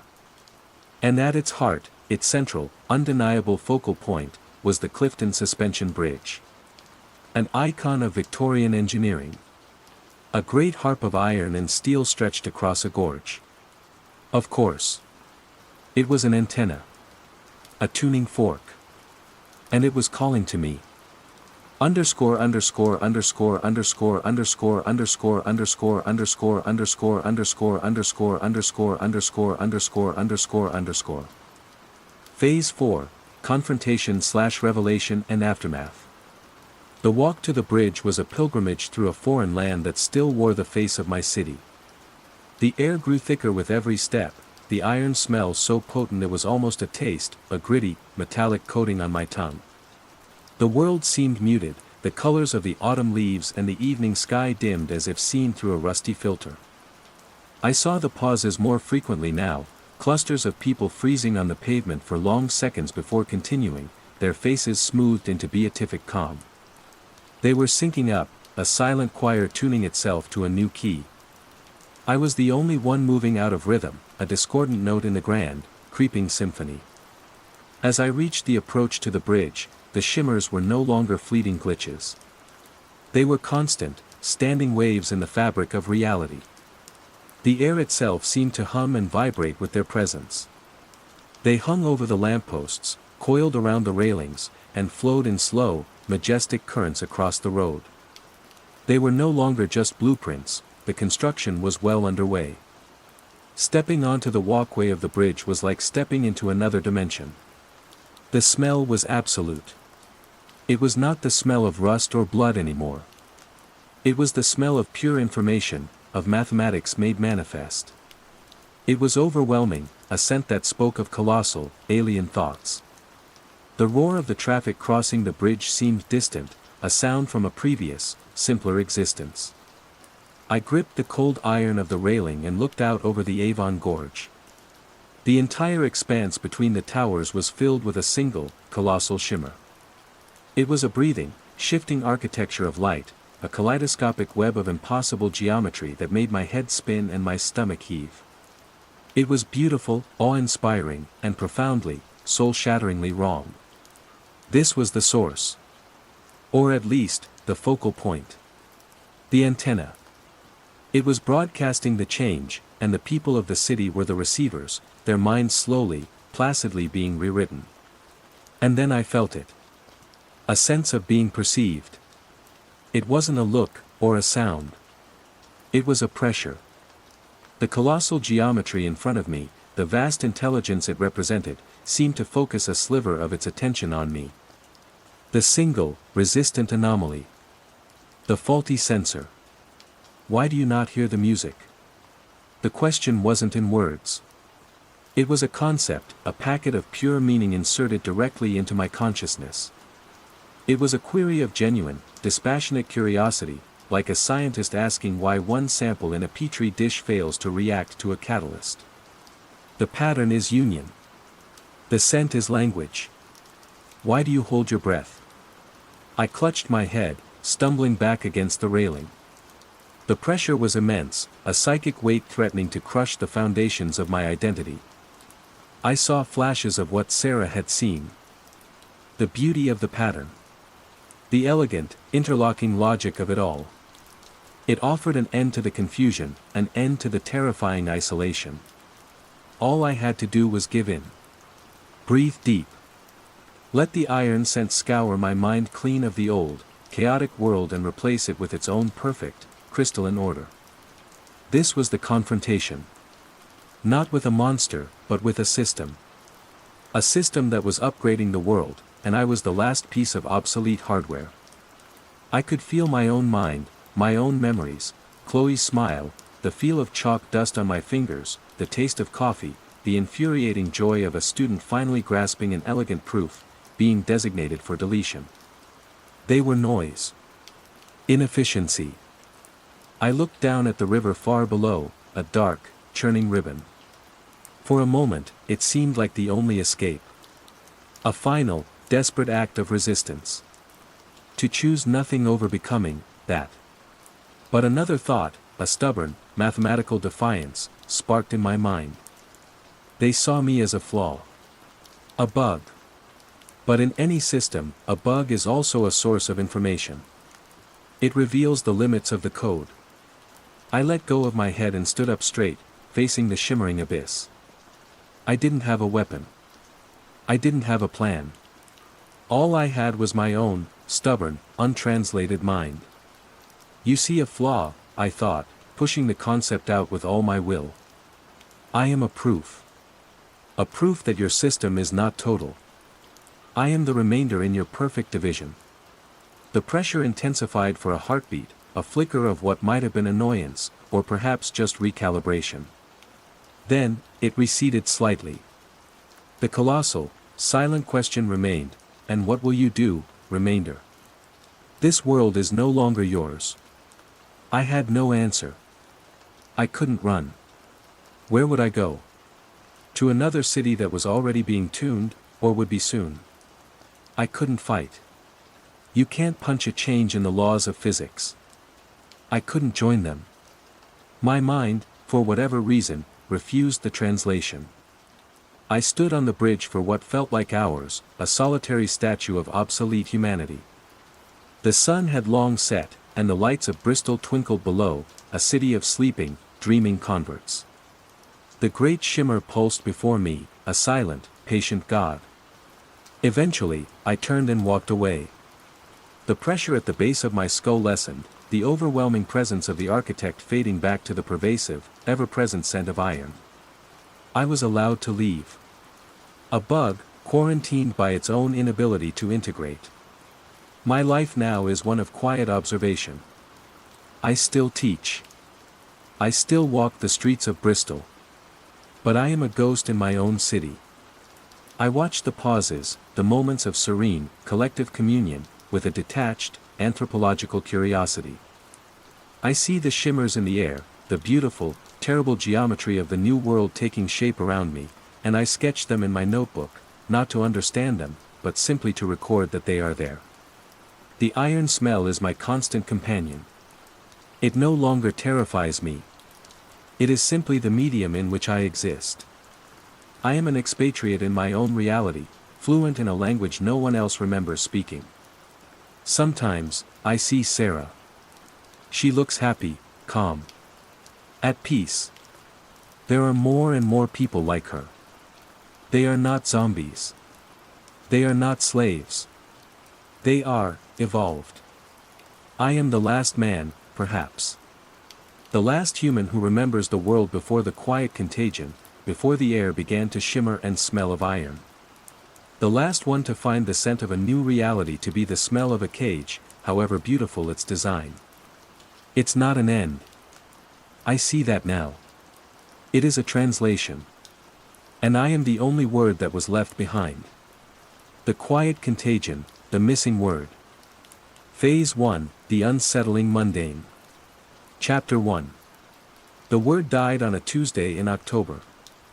It happened in front of 42 linguistics undergraduates in a tiered lecture hall at McGill University.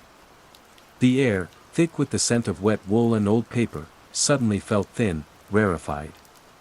I was mid-sentence, my hand gesturing towards a projection on the screen, a complex diagram of semantic fields. As you can see, I said, my voice resonating with the false confidence all lecturers cultivate, the word big occupies a vast conceptual space. But to be more precise, we often seek a. My mouth stayed open. My brain, a well-oiled machine of etymology and syntax, stalled. The word was there a second ago, a familiar, comfortable tool. Now, there was a void. Not the frustrating tip-of-the-tongue sensation, that itch of a word hiding just around the corner. This was a clean excision. A conceptual crater where something used to be. The students stared, a sea of blank, patient faces. A girl in the front row, Chantal, who always asked the sharpest questions, tilted her head. A word with an identical or nearly identical meaning, I finished, the sentence clumping in my mouth like wet cement. It was clumsy. Inelegant. A horrible circumlocution. The faces in front of me remained placid. No one winced at my awkward phrasing. My heart began a low, frantic drumbeat against my ribs. Stress, I told myself. You skipped breakfast. Low blood sugar. I tried to summon it again, silently this time. Synonym. Unwind. The shape of the word, its Greek roots, syn, together, and onoma, name, it was all academic knowledge. But the word itself, the living entity I could speak, was gone. It had been scooped out of my mind. "Excuse me," I mumbled, turning to my laptop on the lectern. My fingers trembled as I clicked back to my presentation slide. The title read, Lexical Equivalence and Near Equivalence. My blood ran cold. I was sure, absolutely certain, that when I prepared the lecture the night before, the slide title had been, Synonyms and Antonyms. The second word, antonym, was still there, clear as day. But the first had been replaced by a clunky, descriptive phrase. Had I changed it in a sleep-deprived haze? It wasn't my style. I prided myself on precision. "Right," I said, turning back to the class, forcing a smile that felt like a facial tic. "Lexical equivalence. Let's explore that." I stumbled through the rest of the lecture, my professional poise a thin veneer over a crackling panic. Every sentence was a minefield. I had to consciously navigate around a gaping hole in my vocabulary. The students took notes, their pens scratching, their expressions unchanged. They hadn't noticed a thing. The thought was somehow more terrifying than if they had all pointed and laughed. It was as if the word had never existed for them either. After the last student had filed out, I sank into my chair, the silence of the hall pressing in on me. I grabbed my phone, my thumb hovering over the browser icon. My fingers typed unwind into the search bar. The results page loaded. "Did you mean, similar word?" Below that, links to articles about semantics, about words with the same meaning, about thesauruses, which were still, thank God, called thesauruses. But the word itself was absent. Not just from the top results, but from everything. It was as if I'd searched for a string of nonsensical letters. I leaned back, the leather of the chair groaning.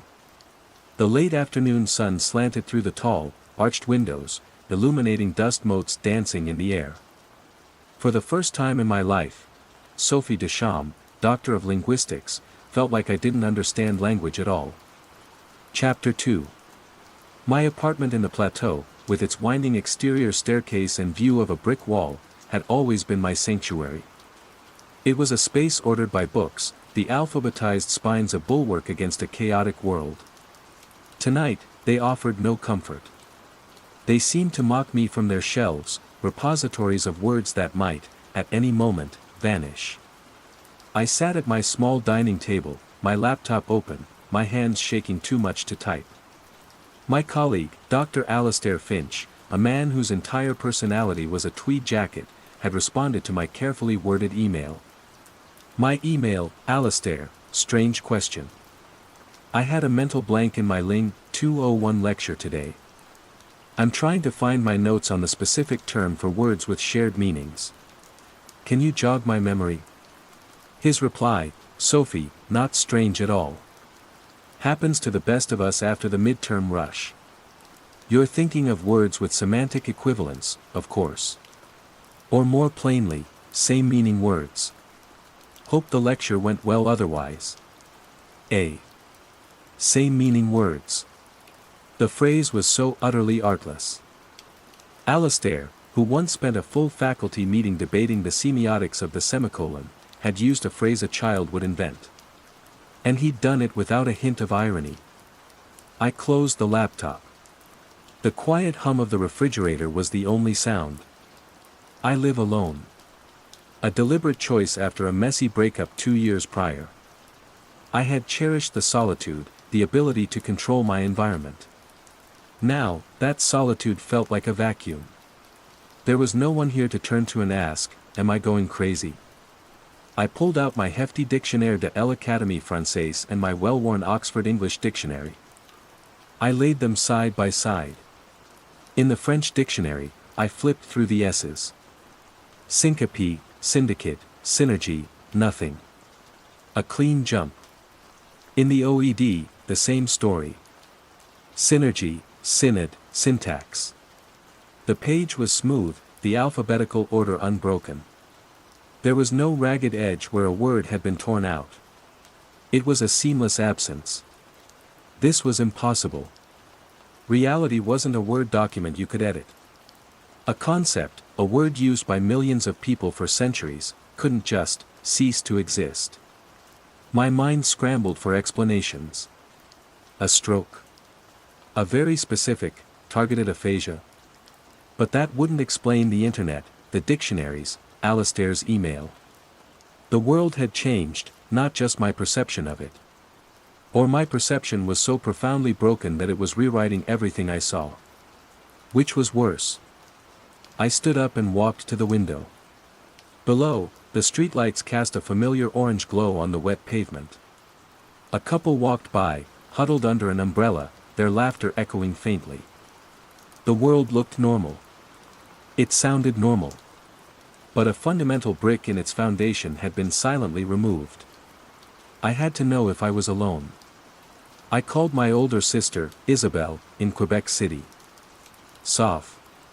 Everything okay? Her voice was warm, practical. Fine, fine. Just a weird work thing, I started, trying to sound casual. Quick question. If you were describing two words that meant the same thing, like big and large, what's the technical term for that? There was a pause. I heard the clatter of pots in the background. She was making dinner for her kids. The term? I don't know, honey. Are you making a quiz? I just say they're similar words. Like, the same, but different. No, there's a specific word for it. A noun. My voice was rising, a frantic edge creeping in. Soph, you're the one with the PhD. Why are you asking me? She said with a light laugh. You sound stressed. Are you eating properly? Yes, I'm eating. Just, think about it. It starts with an S. Sibilance? No. Superlative? No, is. I snapped, then immediately regretted it. Sorry. It's fine. Forget it. Okay, she said slowly, the concern now evident in her voice. If you need a break from the city, you can always come up for a few nights. The kids would love to see you. I'm fine. Thanks. I'll talk to you soon. I hung up, my hands slick with sweat. Isabel, a high school history teacher, didn't know the word. That wasn't surprising in itself. But she didn't even recognize the concept of there being a specific word. She heard my question as a bizarre trivia point, not as a search for a common piece of vocabulary. I was alone in this. The feeling was no longer just panic, it was a profound, bone-deep dread. The world I knew was fraying at the edges, and I was the only one who could see the threads coming loose. Chapter 3. The next word to vanish went 2 days later. It was a bigger one. A more foundational one. I was in a cafe on Saint Laurent, nursing a coffee and trying to mark papers, a futile attempt to impose order on a world that had lost its own. The word synonym was a ghost that haunted the margins of my thoughts. I'd started a private journal, a small black moleskine, where I'd written it down.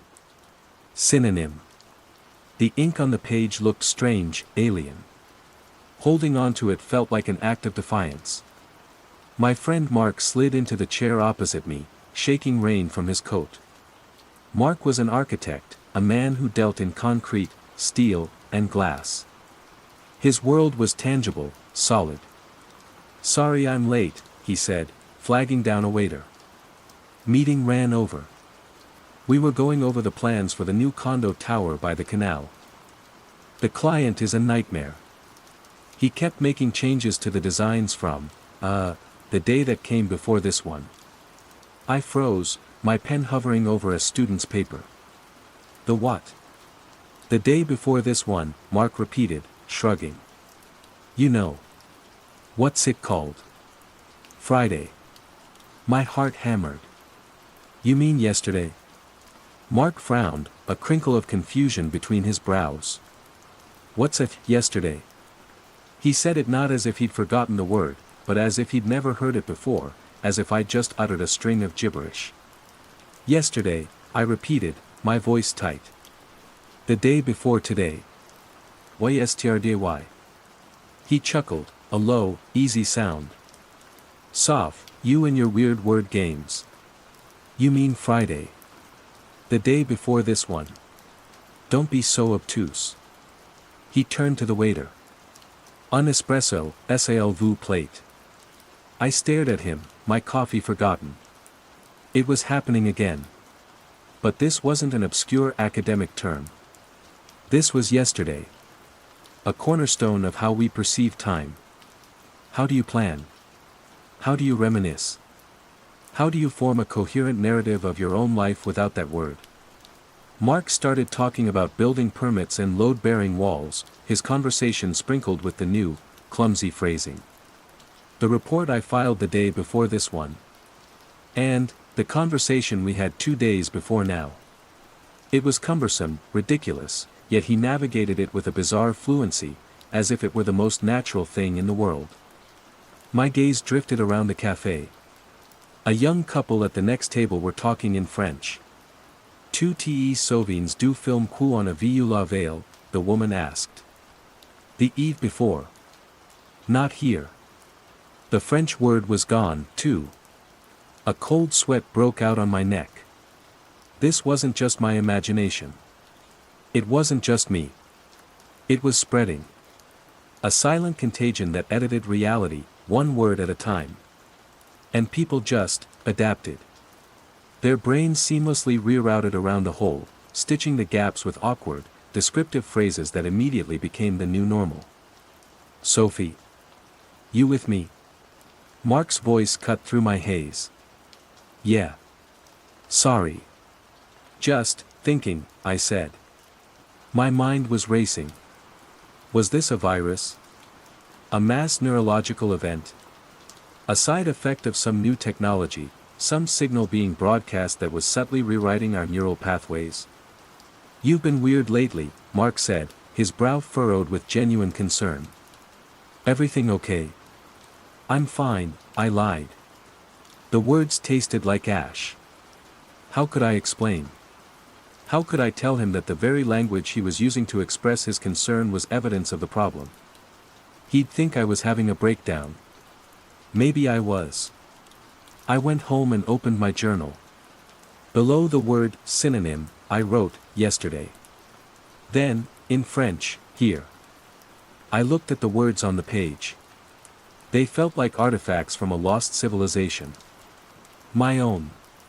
Chapter 4. The city of Montreal is defined by its staircases. They are a unique architectural signature, the wrought iron arteries clinging to the facades of triplexes, zigzagging up to second and third floor apartments. They are beautiful, treacherous in winter, and utterly iconic. My own apartment was on the third floor, up a long, steep flight of them. 1 week after the loss of synonym, I walked home from the university, my mind a maelstrom of fear and confusion. The autumn air was crisp, and the leaves on the maple trees were a riot of color. Everything looked painfully, beautifully normal. I reached my building and looked up. The familiar iron structure was there, a dark lattice against the brick. I put my foot on the first step and began to climb. I needed to get inside, to the safety of my apartment. I needed to write down the name of what I was climbing before it, too, disappeared. I tried to form the word in my mind. Staircase. Nothing. A wave of vertigo washed over me so intense I had to grab the handrail. It was gone. The word was gone. Not just the English one, but the French one too. Escalier. Vanished. I stood there, halfway up, my knuckles white on the cold metal. What was this thing I was standing on? My brain, ever the problem solver, offered a replacement. The step hill. The phrase appeared in my thoughts, fully formed, with a chilling sense of rightness. No, I whispered. The word a tiny rebellion against the silence. It's a staircase. The word felt like a lie in my mouth. A foreign sound. I tried again, forcing it out. Staircase. It was like trying to pronounce a name in a language I didn't speak. It had no meaning, no anchor. I scrambled the rest of the way up the step hill, my breath catching in my chest. I fumbled with my keys, my hands shaking uncontrollably, and finally tumbled into my apartment, slamming the door behind me. I leaned against it, panting. I could hear my downstairs neighbor, Madame Dubois, talking to her cat. Her voice drifted up through the floorboards. Viens, Menu, Illinois est temps de monter le Montemarque pour dormir. Come, Menu, it's time to go up the stepriser to sleep. My legs gave out and I slid down the door to the floor. Montemarque. Stepriser. Not even the same description as mine. The replacements weren't standardized. People were inventing their own poetic, nonsensical terms on the fly. The world wasn't just being edited, it was being collectively, chaotically rewritten. This was no longer a subtle academic curiosity. This was a fundamental assault on shared reality. We were losing the words for the world around us, and no one but me seemed to notice or care. They just filled the silence with clumsy poetry, their minds placidly accepting the new, broken lexicon. I crawled over to my desk and grabbed the black moleskine. My hand was shaking so badly it took 3 tries to write the word. Staircase. Escalier. The ink on the page seemed to shimmer, to resist the shape of the letters. It was like trying to capture smoke. I stared at the words, these forbidden relics. They were my only proof. Proof that I remembered. Proof that I wasn't crazy. But as I looked at them, a new, horrifying thought took root. What if I wasn't saving the words? What if I was just documenting the last moments of a world that was already gone? Underscore underscore underscore underscore underscore underscore underscore underscore underscore underscore underscore underscore underscore underscore underscore underscore. Phase 2, Growing Awareness and Isolation. Chapter 5. My life split in two. There was the outward Sophie, the lecturer who showed up to class, navigated the increasingly bizarre linguistic landscape with a forced smile, and had conversations that felt like wading through molasses. Then there was the real Sophie, who lived in the quiet terror of her apartment, her black journal her only confidant. The journal became my obsession. It was a lexicon of the lost. I documented everything. Word lost, candle. Date, October 28th. Replacement phrases noted, waxfire stick, shopkeeper on Mont Royal, the slow light, mark, baton de flamme, radio news report about a power outage. Word lost, bridge. Date, November 2nd. Replacement phrases noted, the car path over water, official traffic sign on the Jacques Cartier, Le Grand Ligne, Isabelle, on the phone, the river crosser. The list grew daily. Common nouns were the most frequent victims. Key. Cloud. Spoon. Chair. The world was being stripped of its labels, forcing us back to a state of primitive description. A key became the metal tooth for the lock. A cloud was the skyfluff. A chair was the sit thing. My research became frantic. I spent my nights in the digital rabbit holes of McGill's online library, searching for anything that could explain this. Mass lexical amnesia. Collective conceptual decay. Spontaneous vocabulary loss. My queries returned nothing but obscure psychiatric papers on individual aphasia or philosophical treatises on the nature of language. I was a cartographer trying to map a country that no one else believed existed. I started looking for patterns. The lost words were often, but not always, of Germanic or Latin origin in English, and Latin in French. They were concrete nouns. But then, an abstract concept would vanish. Last Tuesday, the word future disappeared. People started talking about the time that is coming or the days after now. The loss sent a shudder through me. How do you hope without a word for what you're hoping for? The replacements were becoming more uniform. It was as if, after an initial chaotic period of individual invention, a consensus was being silently reached. Step hill was now the dominant term for a staircase. Sky water had universally replaced rain. A consensus without a conversation. A decision without a debate. This silent agreement was more unnerving than the chaos it replaced. It implied an organizing principle, a hidden hand guiding the change. My isolation deepened. Conversations became exhausting exercises in translation. I had to constantly self-censor, biting back the lost words that still came so naturally to my mind, the mind that remembered. Using a lost word earned me the same look Mark had given me in the cafe, a gentle, pitying confusion, as if I'd made a charming but foolish mistake. I was the odd one, the one with the broken language. My sanity was a liability. I became a ghost in my own life, haunted by a world that was gone, surrounded by people who couldn't see the tombstone on which they were all cheerfully dancing. Chapter 6. The hum started on a Thursday in mid-November. It was faint at first, a low-frequency thrum at the very edge of my hearing, like a distant generator or the bass from a car that never quite passed. I dismissed it as tinnitus, another symptom of the crushing stress. But it was persistent. I heard it in the dead of night in my apartment, a soft vibration in the floorboards. I heard it in the hushed halls of the university library, a barely there pressure in my ears. It was everywhere and nowhere. I tried to ask Mark about it over lunch. "Do you hear that?" I whispered, pausing with my fork halfway to my mouth. "That humming sound." He stopped talking about his project, a residential complex with communal food-making spaces and private sleep rooms, and listened. "Hear what?" "The ventilation." "No, it's lower than that. A steady thrum." He tilted his head, his expression open and patient. "I don't hear anything, sophomore. Maybe your ears need checking." Of course he didn't hear it. The realization landed with a dull thud. The hum was part of it. It was the carrier wave. The broadcast signal for the great forgetting. And only I, for some reason, could perceive the transmission as well as the effect. The hum seemed to correlate with the disappearances.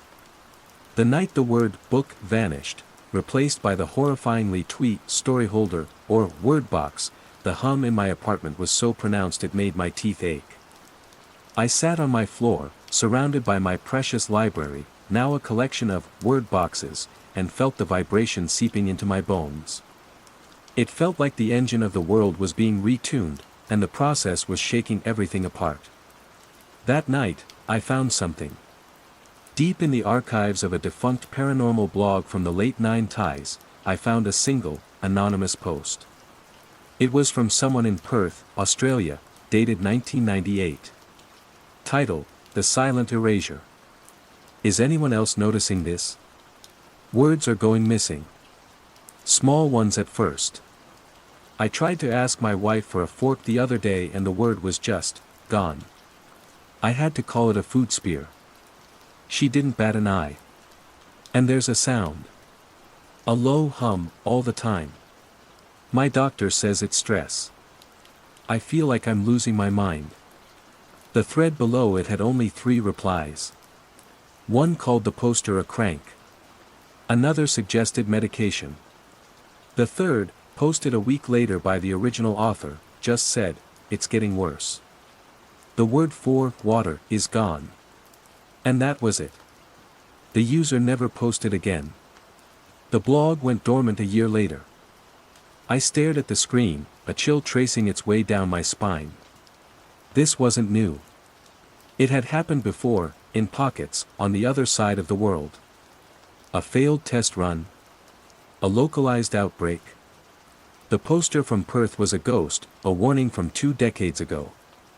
He had heard the hum, too. And then he had fallen silent.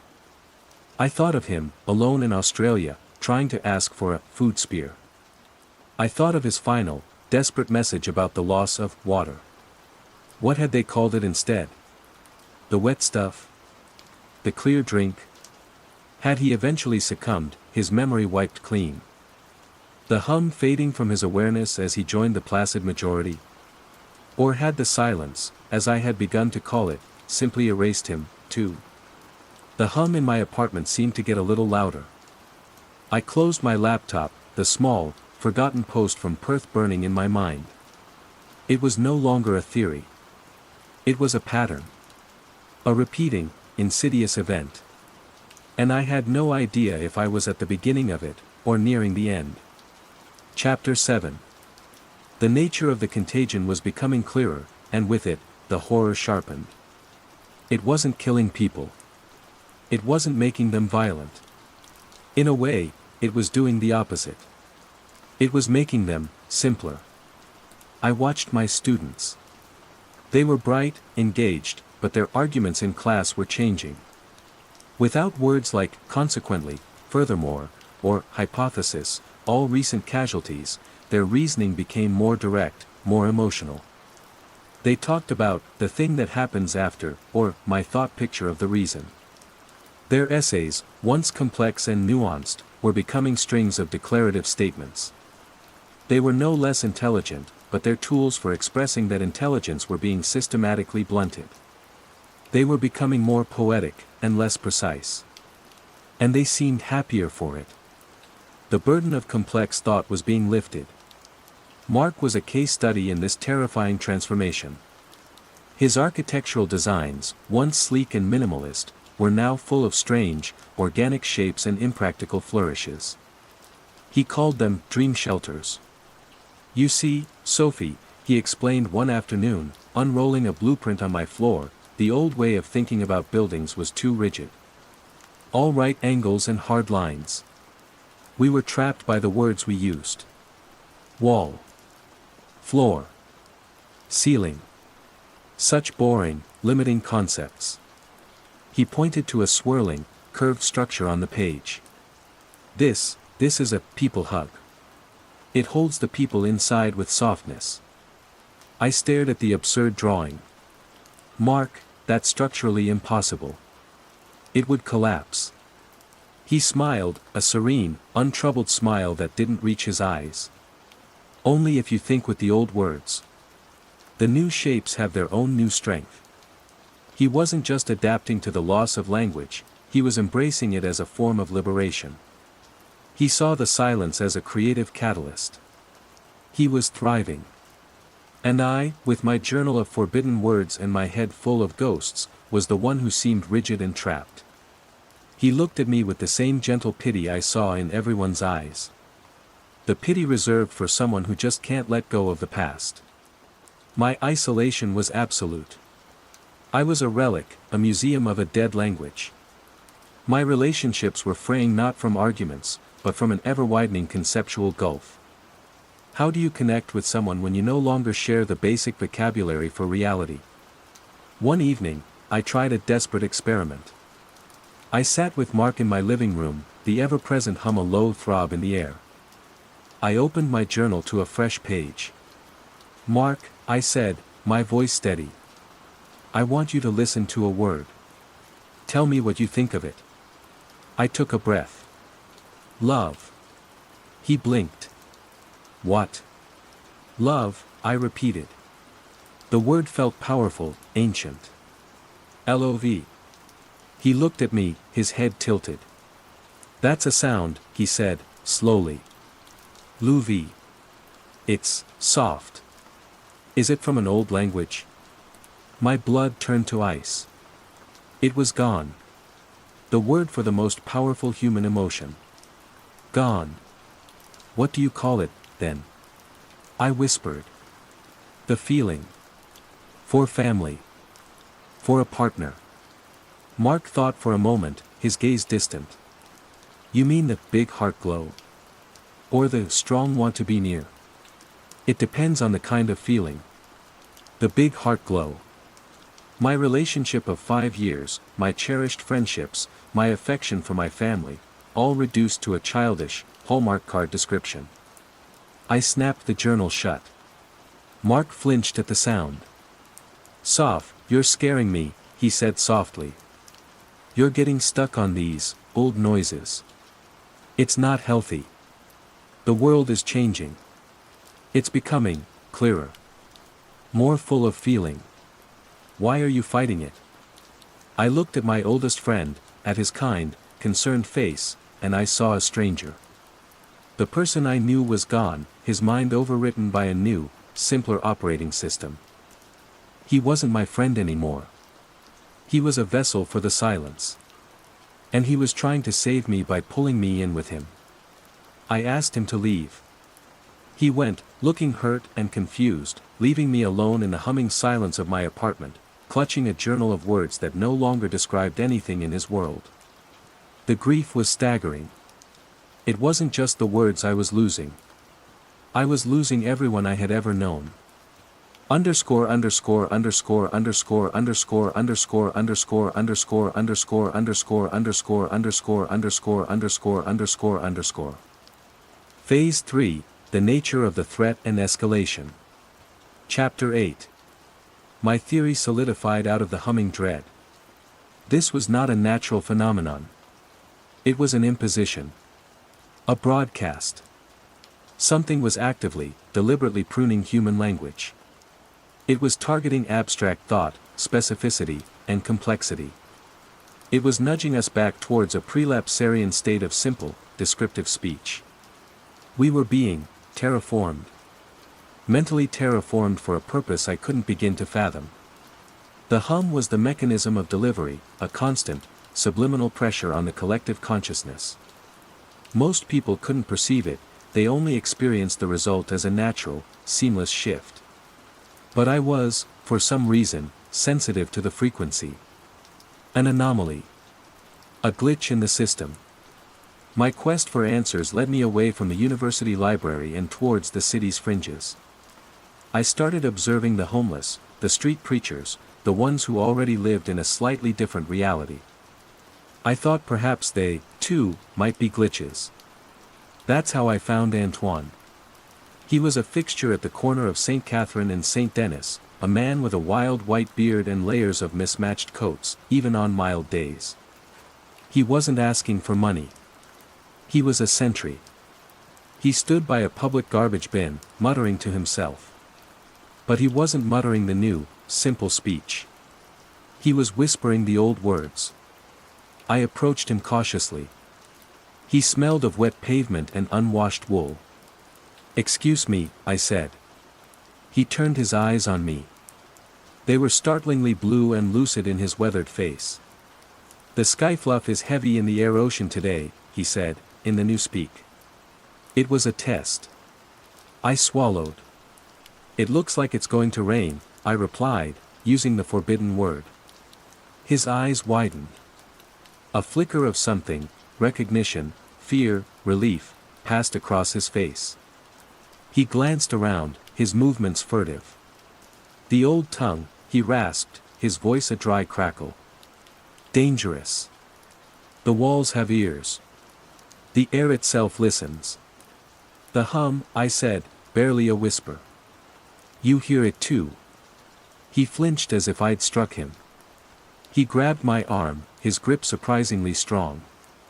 "You don't just hear it. You feel it. In the teeth. In the bones. It's the sound of the thinning." "The thinning?" "It thins the world," he said, his voice dropping lower. "Thins the thoughts. Takes the sharp edges off. Makes everything smooth. Easy. They don't like the sharp edges. They don't like the old names." "Who are they?" I asked, my heart pounding. Antoine just shook his head, a look of profound terror in his eyes. He fumbled inside his coat and pulled out a small, tattered object, a pocket-sized French-to-English dictionary from the 1970s. It was worn to softness, the pages warped and stained. "You have your paper keeper," he said, nodding towards the moleskine sticking out of my bag. "I have mine. The words are anchors. They keep you from floating away on the new tide. But they make you heavy. They make you visible." "Visible to what?" "To the thinning. It notices the ones who fight. The ones who remember." He released my arm and took a step back. "You must be careful. Don't say the old words out loud. Don't even think them too loudly. The new grammar is jealous. It hears the fight. Before I could ask more, he turned and shuffled away, melting into the downtown crowd. I stood there, my arm tingling where he'd grabbed me. The thinning. He had given it a name. He had confirmed my deepest fears. This was a conscious process. And it was hostile to resistance. Chapter 9. Antoine's warning echoed in my mind. It notices the ones who fight. The paranoia that had been a low hum in my psyche now roared. I felt watched. The city itself, once a familiar backdrop, now seemed like an agent of the thinning. The rhythmic flicker of a faulty streetlight wasn't random, it was a signal. The murmur of conversations in the newspeak wasn't just background noise, it was the sound of the tide rising around me. I became more careful. I spoke the new language fluently now, my inner translator working overtime. I'll see you in the time that is coming. Pass me the food lifter, please. I was a spy in my own life, my mind a hidden cache of forbidden knowledge. But the thinning escalated. It was no longer content with just taking nouns and connectors. It came for something more fundamental. It came for the word, memory. I realized it during a faculty meeting. Alistair Finch was droning on about curriculum changes for the next Sunspin. He said, "We must ensure the students retain a strong grasp of these core concepts, that the head pictures from the lecture stay with them." Head pictures. Not memory. Not recollection. Not remembrance. I excused myself, claiming a migraine, and fled to my office. I locked the door and pulled out my journal. I wrote the word memory in big, block letters. The ink seemed to blur for a second, to resist the paper, as if the concept itself was becoming unstable. This was a new level of violation. It was one thing to take the name for a chair. It was another thing entirely to take the name for the faculty that allows you to know what a chair is, or that it ever had a different name. The thinning wasn't just eroding our ability to describe the present, it was erasing our ability to talk about the past. It was sealing us in an eternal, ever-shifting now. I went looking for Antoine a few days later, desperate for the company of the only other person I knew who remembered. I went to his corner at St. Catherine and St. Denis. He wasn't there. I waited for hours. I went back the next day, and the day after that. He was gone.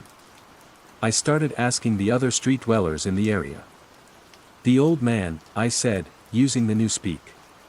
"The one with the big white face hair who always stood here." They looked at me with blank eyes. No one knew who I was talking about. A woman selling handmade bracelets shrugged. "No old man stands here. Never has." It was as if he had never existed. Not just gone, but erased. His existence had been a contradiction, a knot in the smooth fabric of the new reality, and the thinning had simply snipped the thread. Had he been taken? Or had the world just rewritten itself to exclude him? I fled, my breath coming in ragged gasps. Was Antoine even real? Or was my isolated, fracturing mind creating allies for itself? Was the tattered dictionary, his warning about the thinning, just a hallucination? I stumbled back to my apartment, the hum in my ears a triumphant roar. I was the last one. I was the only one who remembered Antoine. I was the only one who remembered memory. I was a loose end. And the thinning was getting better at tying them up. Chapter 10. The world began to feel thin, like a stage set. The new language, with its simple, descriptive nature, stripped away layers of meaning and history, leaving behind a bland, two-dimensional reality. A church was no longer a repository of faith, history, and architecture, it was a high-roofed quiet place. A university was a big learning house. The richness of the world was collapsing into primary colors. The change was accelerating. 1 week, we lost, because, severing the explicit link between cause and effect. People now said, the ground is wet. The sky water came down. The connection was implied, not stated. The world was becoming a series of disconnected observations. Then, we lost numbers above 10. People would count to 10, then gesture vaguely and say, many, or a hand of hands amount. Complex math, engineering, finance, all of it became impossible. But no planes fell out of the sky. No buildings collapsed. The infrastructure of the old world still functioned, like a ghost machine running on momentum, but no one was creating anything new or complex anymore. Mark's dream shelters were becoming the pinnacle of architectural ambition. My own personal breaking point came with the loss of a word that was core to my identity. To my very soul. The word I. It vanished overnight. I woke up and the hum was a physical weight in the room. I went to the small water room and looked in the reflection glass. My face looked hollowed out, my eyes wide with a terror that had no name. I tried to think, I am afraid. The thought wouldn't form. Instead, my mind offered, this body feels the great scare. I recoiled from the reflection glass, a strangled sob caught in my throat. The self, the ego, the indivisible center of consciousness, gone. The word for it, and therefore the concept of it, had been erased. People no longer spoke of themselves as a singular, continuous entity. They spoke of themselves in the third person, as a collection of parts and feelings. This body is going to the food place, someone would say. Or, the hands of this person are cold. The ultimate act of the thinning was not to erase the world, but to erase the self who perceives it. It dissolved the individual into a passive observer of their own bodily functions. There could be no resistance, no rebellion, if there was no I to resist. I was the only one left who remembered being a self. The feeling was a phantom limb, a persistent ache for a center that was no longer there. I would clutch my journal, reading the forbidden words, I, me, mine, and try to feel them, to reignite that spark of selfhood. But it was like trying to start a fire with wet matches. The thinning had won. It had taken our words, it had taken our past, and now it had taken our very selves. All that was left was to wait for the final erasure, for the moment when the last ghost of the old language faded from this body's head pictures, and there would be only the humming silence. Underscore underscore underscore underscore underscore underscore underscore underscore underscore underscore underscore underscore underscore underscore underscore underscore. Phase 4, Confrontation/Revelation and Aftermath. Chapter 11. The confrontation was not a battle. There was no enemy to fight, no fortress to storm. The confrontation was a surrender. It happened on a gray, drizzling evening. The sky water fell in sheets against my window. The hum was no longer just a sound in my ears or a vibration in my bones, it was the texture of the air, the color of the light. It was everything. I sat on the floor of my apartment, my sanctuary, which was now just a room. The word boxes on the shelves were just objects.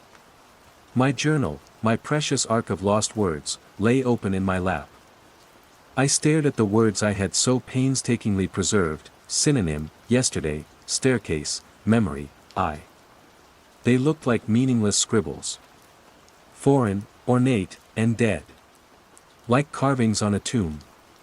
The effort of holding on to them, of remembering what they meant, was a crushing physical weight. My head space, the thing that used to be a mind, ached with the strain of it. Antoine's words came back to me, not as a memory, but as a faint echo, the new grammar is jealous. It hears the fight. I had been fighting for months. Fighting to remember, fighting to preserve, fighting to be a self. And it had brought nothing but pain, isolation, and fear.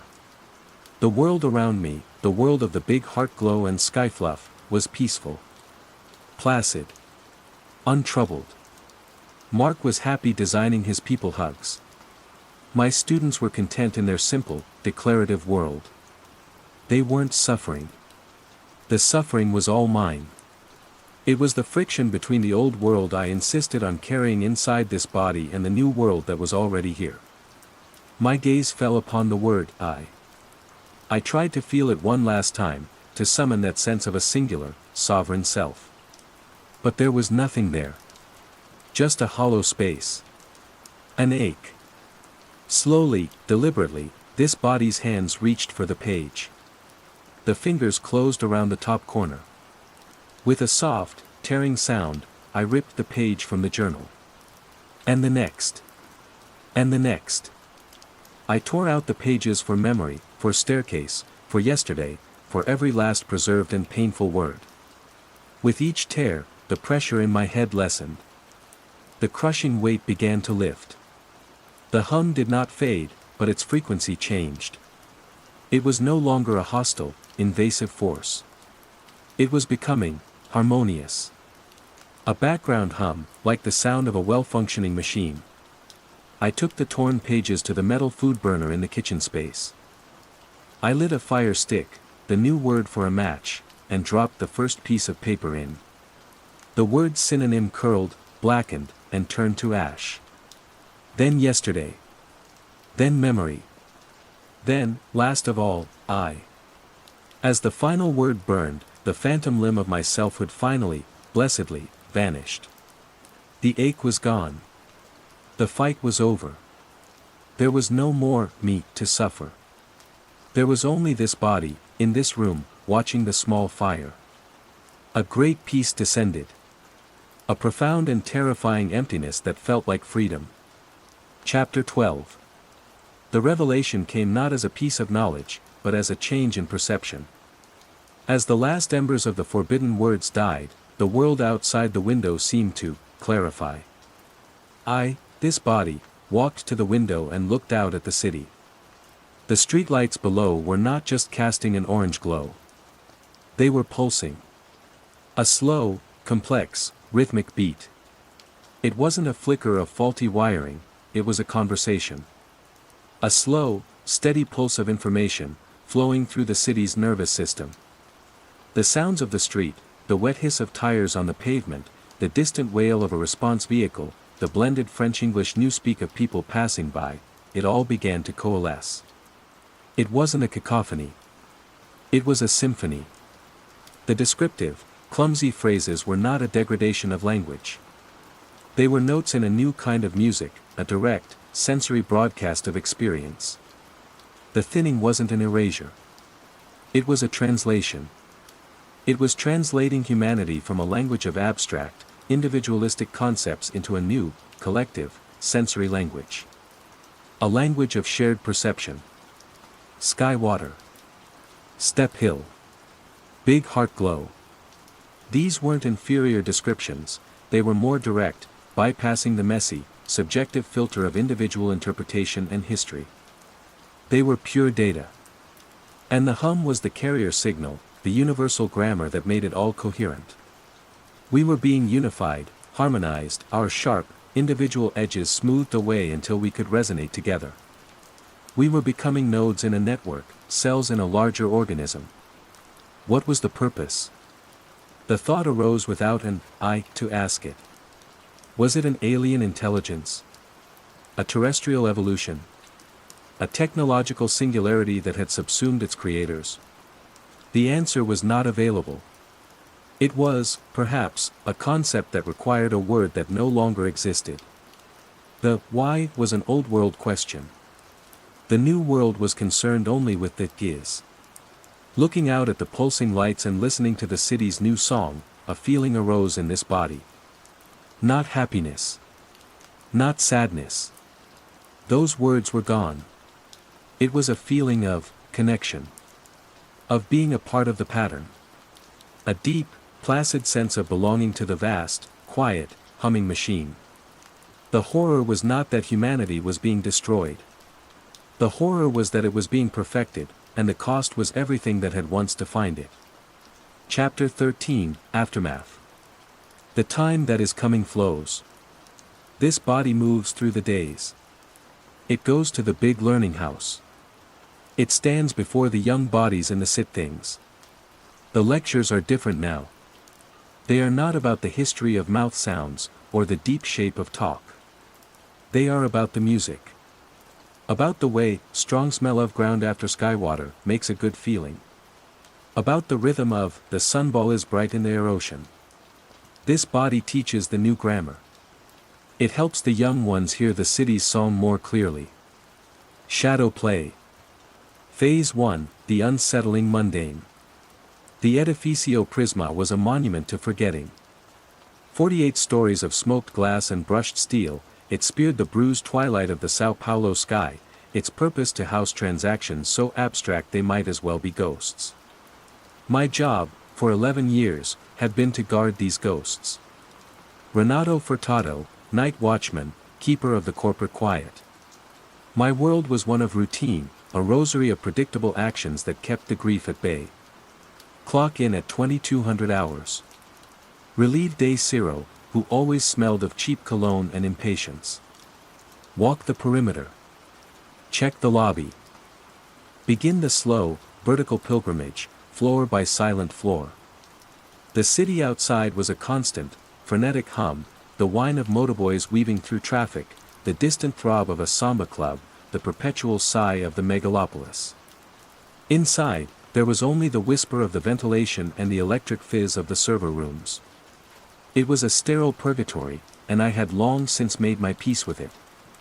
My life outside these glass walls had shrunk to the size of a weekly phone call.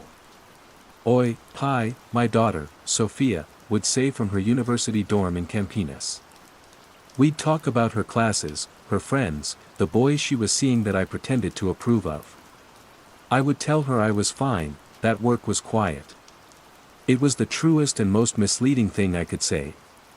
The quiet was the point. The quiet was where I could still almost hear my late wife, Anna, telling me to get more sleep. The first thread to unravel was small enough to be a loose stitch in my own tired mind. It happened on a Tuesday, or maybe a Wednesday. The days bled together in the perpetual night of my schedule. I was in the lobby, a cavern of marble and glass that reflected a distorted, elongated version of the Avenida Paulista outside. I was polishing a smudge on the reception desk, a nervous habit. When I straightened up, I glanced at my reflection in the vast, floor-to-ceiling windowpane that served as the west wall. My reflection straightened up a moment after I did. I froze, my hand hovering over the cool marble. It wasn't a dramatic lag. It was fractional. The kind of neurological hiccup you'd attribute to exhaustion after a double shift. My reflection, clad in the same gray uniform, settled into the same posture, its face a mask of weary professionalism. But for a splinter of a second, the real me and the glass me were out of sync. I blinked. Shook my head. The reflection mimicked the motion perfectly. Too much coffee, not enough sleep. I'd been working 60-hour weeks to help with Sophia's tuition. Of course I was seeing things. I logged the lobby as secure and moved on, the incident filed away under fatigue. A week later, it was the shadows.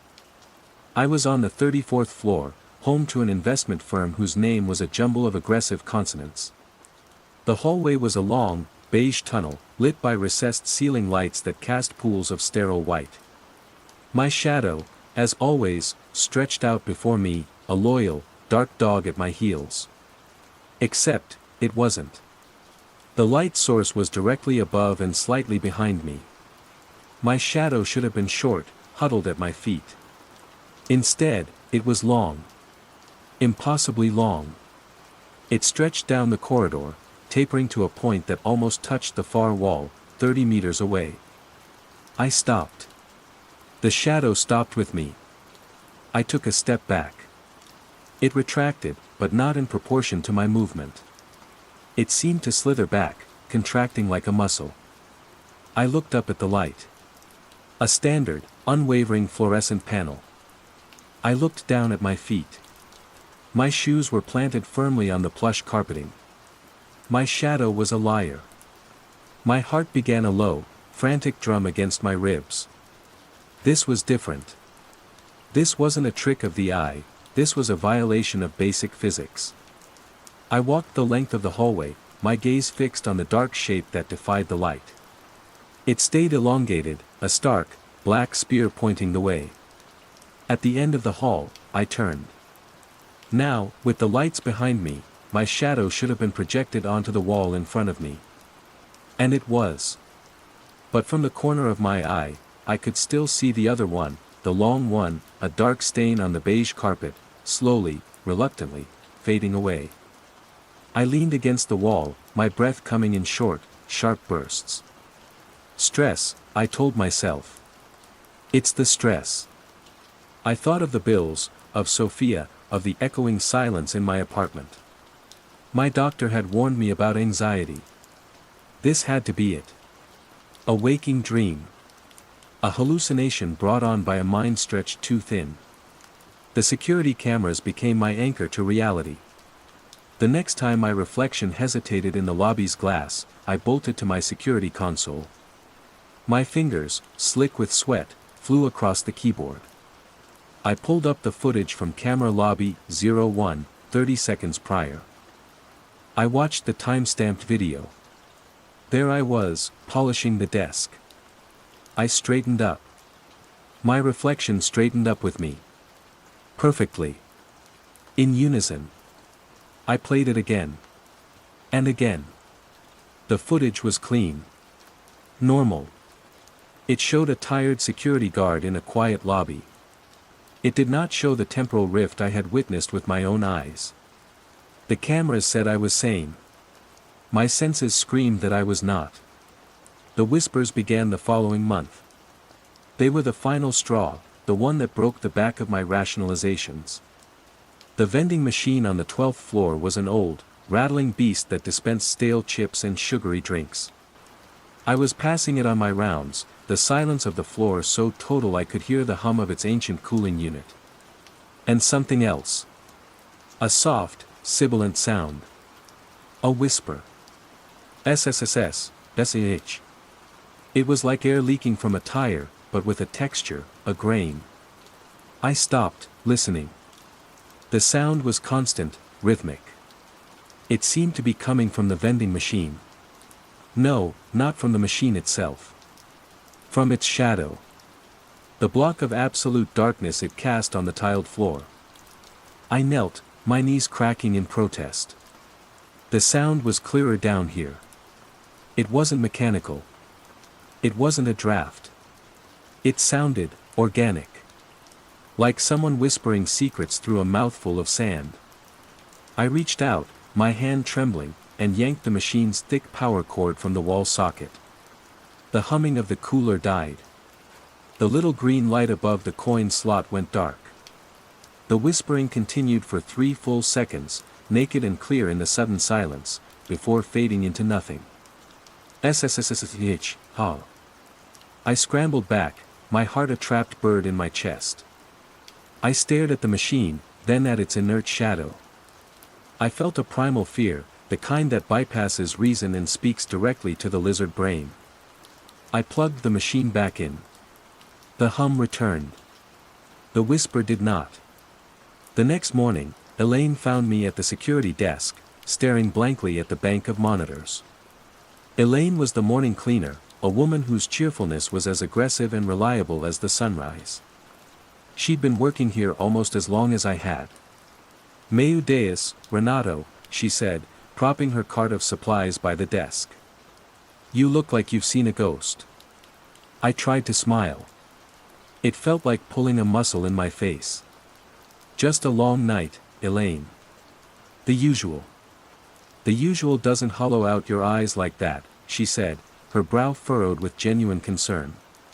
Is everything tout bien at home? With Sophia? Everything is fine, I lied. How could I tell her? How could I say that the geometry of this building was unraveling? That my own reflection was a stranger and that the shadows were talking? She'd call my boss, Senior Almeida.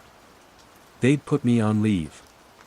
They'd send me to a doctor who would prescribe pills to smother the very senses that were telling me something was terribly wrong.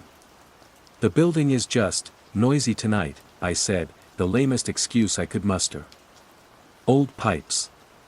Elaine laughed, a loud, honest sound that seemed to push back the strangeness for a moment. Renato, this building is barely 15 years old. The only thing old here is you and me. Go home. Get some sleep. The ghosts will be here when you get back. She winked and pushed her cart toward the elevators. I watched her go, a vibrant splash of color in my monochrome world. As the elevator doors slid shut on her smiling face, I felt a wave of isolation so profound it was like drowning. She was on one side of a great divide, the world of reason and sunshine. And I was on the other, alone in the deepening twilight, the guardian of a quiet, creeping madness. Phase 2, Growing Awareness and Isolation. The quiet contagion, as I began to call it in the privacy of my own thoughts, did not relent. It seeped into the foundations of my nights, turning the familiar landscape of my patrol into a terrain of subtle horrors. The unsettling incidents were no longer isolated islands in a sea of normalcy, they were becoming the archipelago, the new geography of my reality. I started a journal. Not on a computer, but in a small, black notebook I bought from a street vendor near the Praca de Sé. I couldn't risk a digital file. My paranoia was a living thing now. A coworker who shadowed me on my rounds. In the notebook, I logged everything with the dispassionate precision of a scientist observing an alien fungus. 117, 24th floor, North Corridor. Shadow of ficus plant observed stretching towards my position. Light source is behind me. Shadow measured approximate 4 meters. Retracted upon direct observation. No anomalies on CCTV playback. 342, lobby. Reflection in west window failed to mimic my turn for approximate 1.2 seconds. Its expression appeared, placid. Unblinking. CCTV footage normal. 455, 12th floor. Whispering from vending machine shadow. Louder this time. Not words.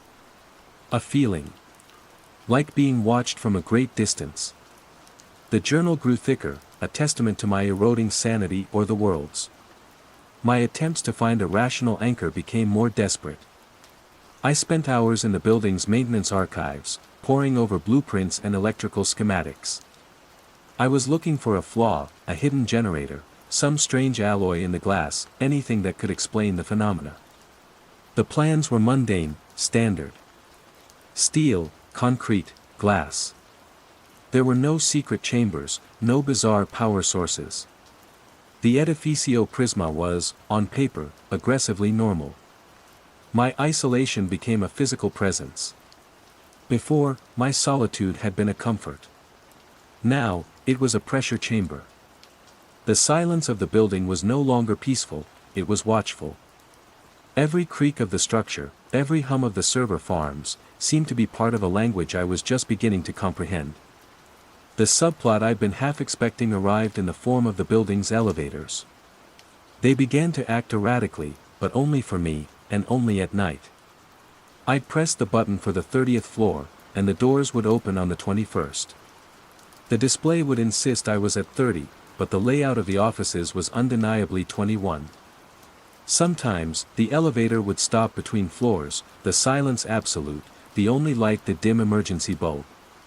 In those moments, I could feel the building breathing around me, a slow, deep inhalation. Maintenance was called in 3 times. They ran diagnostics, checked the motors, the cables, the software. Everything is in perfect working order, Senior Furtado, the lead technician told me, his tone suggesting the problem was with the operator, not the machine. My conversations with Elaine became strained. I couldn't stop myself from probing, from trying to find a crack in her normal perception of the world. Elaine, I asked one morning, trying to sound casual. Do the shadows in this place ever seem strange to you? Longer than they should be. She paused her sweeping, leaning on her broom. She gave me a long, searching look, a mixture of pity and concern. Renato, they're shadows. They are as long as the light makes them. Maybe you need glasses. Or a vacation. A real one. Go to the beach at Coruja. Forget this concrete box for a week. I tried again. And the reflections? In the lobby? You've never seen them, move strangely. This time she didn't just look concerned, she looked worried. She put a hand on my arm. Her skin was warm, real.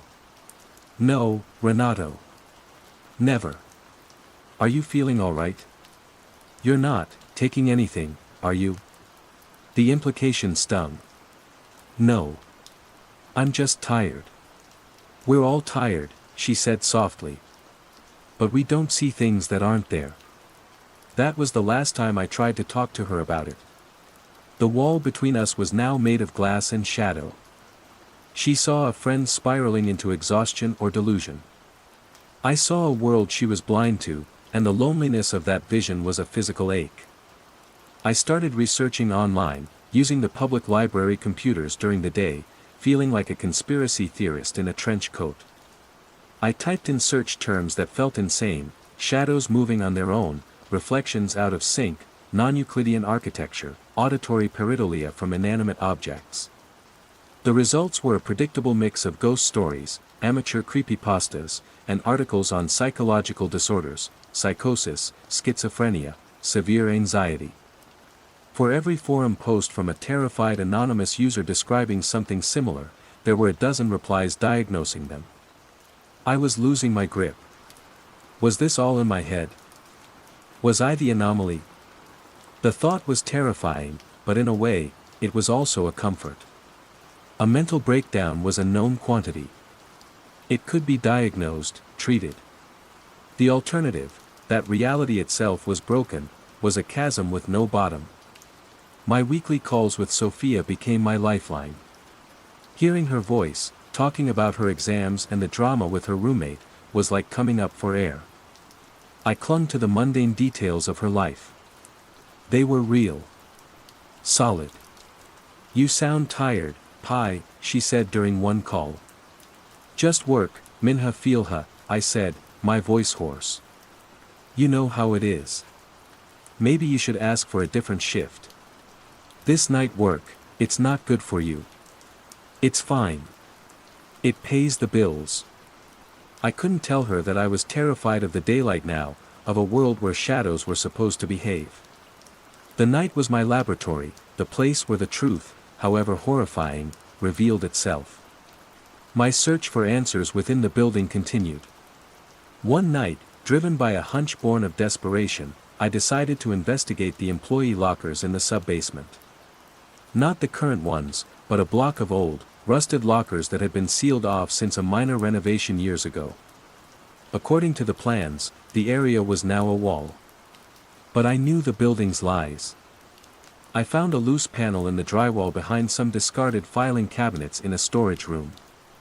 Prying it open, I slipped into a dark, dust-choked space. And there they were. A row of 10 old metal lockers, silent as tombs. Most were empty, their doors hanging open. But one was shut, secured with a heavy-duty padlock.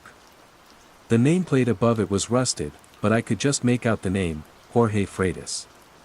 The name hit me like a jolt of electricity. Jorge Freitas. He was the guard I had replaced 11 years ago. The story I'd heard was that he'd quit abruptly. Walked off the job mid-shift and never came back. Senior Almeida had called him unreliable, a flake. Now, I wondered. I spent the next hour working on the lock with a pair of bolt cutters from the maintenance closet. The snap of the metal breaking was deafening in the silence. My hands trembled as I pulled the locker door open. It smelled of dust and stale air. Inside, there wasn't much. An old uniform, a thermos, and a thick, leather-bound notebook. It was almost identical to mine. I took the notebook and retreated to the security desk, my heart hammering. I opened it. The first few pages were normal patrol logs, written in a neat, looping script. Then, the entries began to change.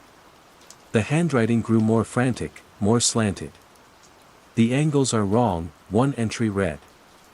Floor 17. The corner where the corridors meet. It's not 90 degrees. I measured it. It's more. How can it be more? The reflections watch me. I see them. The man in the glass is not me. He knows things I don't. The whispers, they are not sounds. They are ideas. They put thoughts in my head. Thoughts of space, of emptiness, of geometry that makes my teeth ache. I read on, my blood running cold. Jorge had seen it all. The shadows, the reflections, the impossible geometry, the whispers.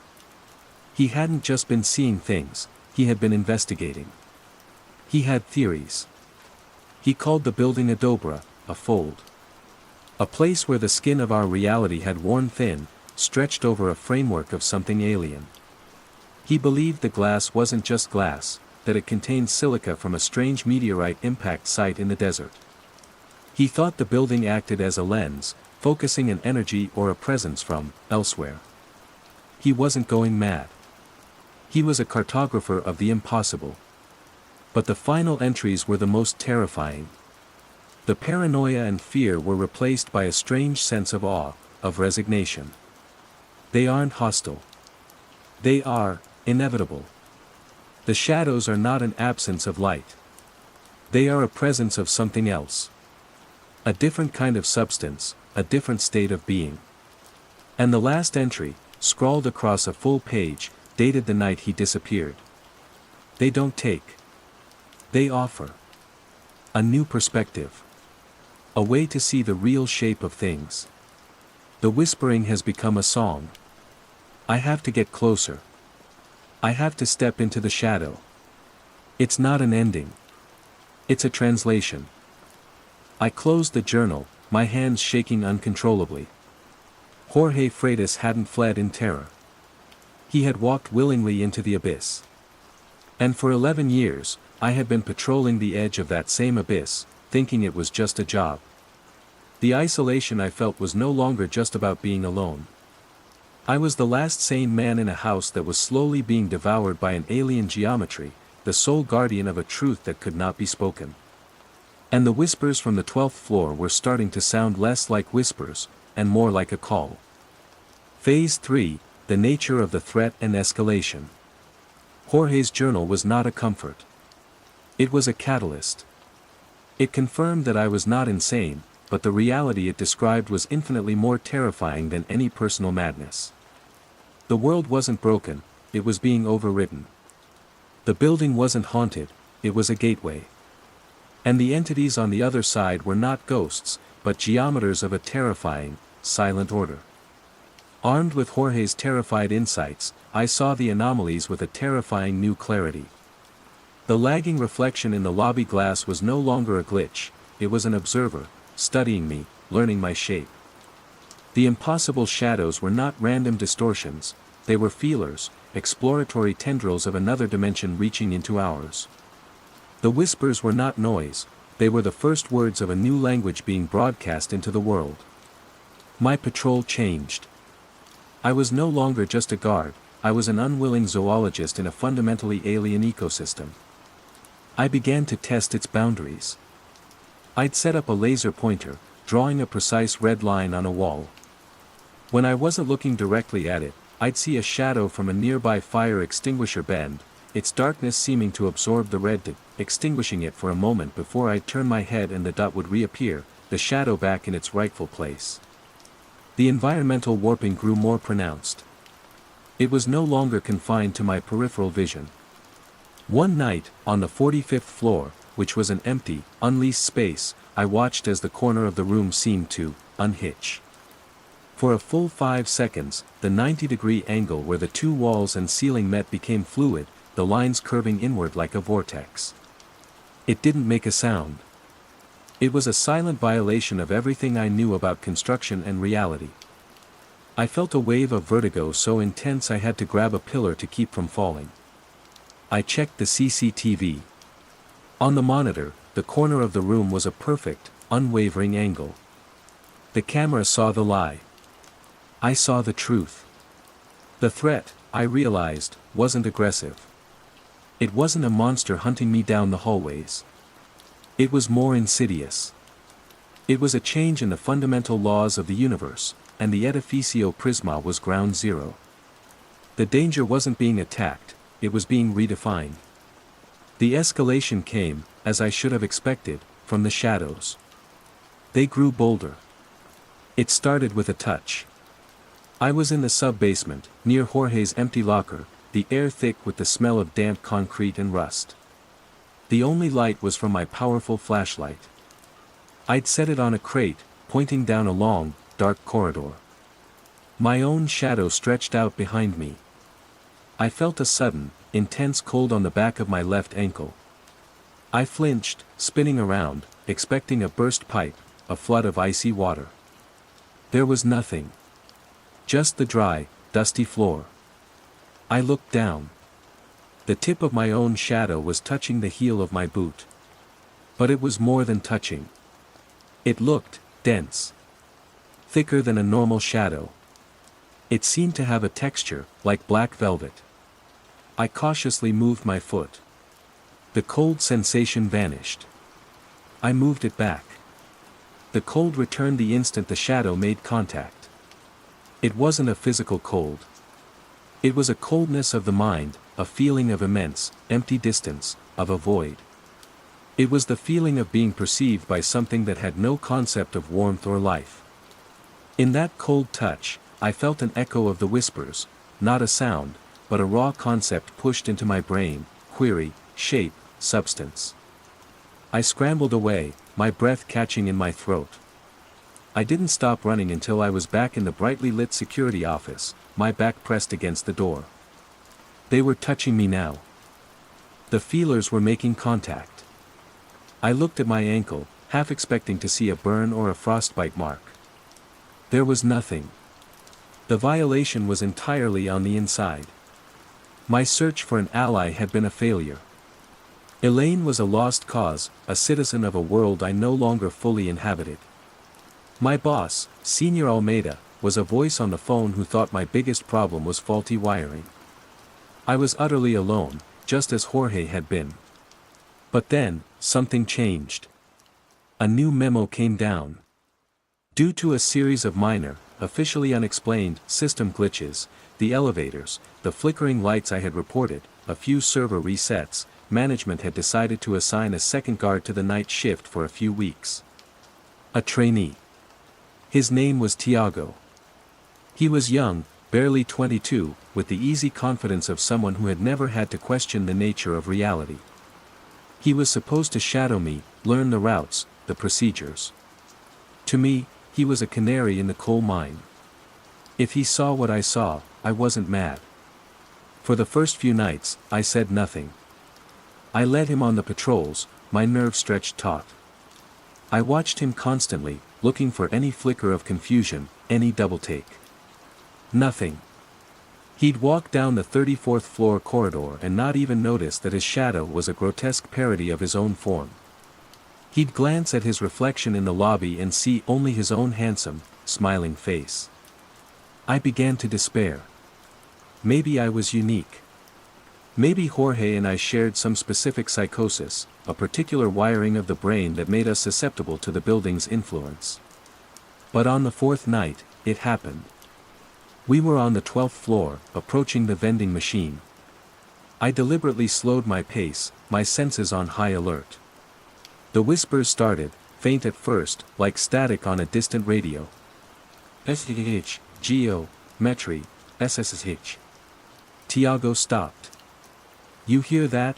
he asked, his head cocked. My heart leaped. "Hear what?" I asked, my voice a carefully controlled monotone. "That hissing sound. Is there a leak somewhere?" He walked toward the vending machine, listening. "It's coming from here." "It's an old machine," I said, watching him. "Probably the coolant." "No, man," he said, kneeling down, just as I had weeks ago. "It sounds like whispering." He saw it. He heard it. I was not alone. A wave of relief washed over me, so potent it almost buckled my knees. I had an ally. A witness. "I've heard it too," I admitted, my voice trembling slightly. "Other things, too. Strange things."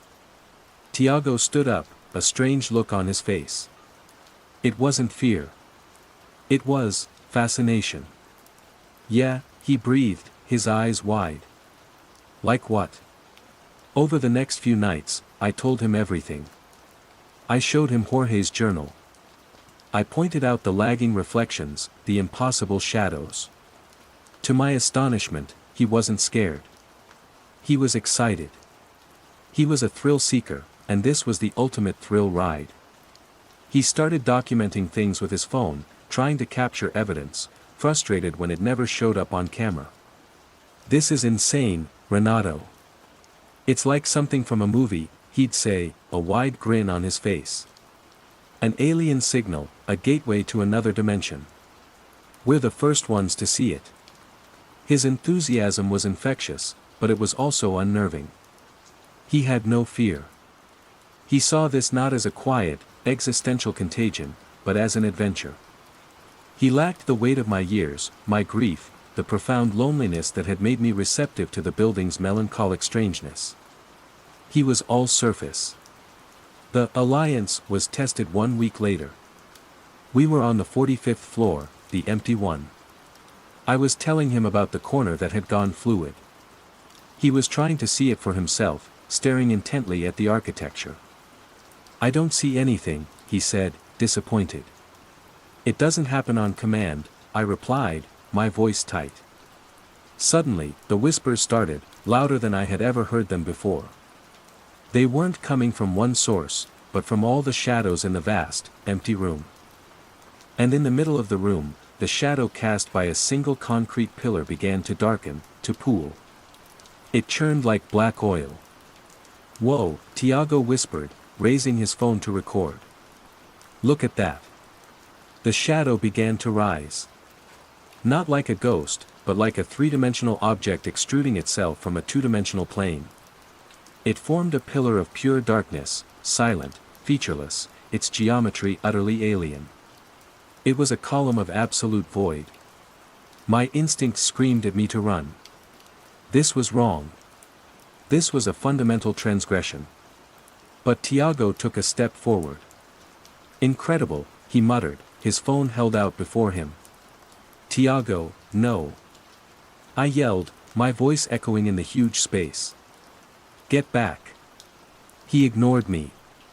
He took another step, reaching out his free hand toward the column of blackness. As his fingers got within inches of it, the whispers coalesced into a single, clear, mental command that slammed into my skull. Incorrect.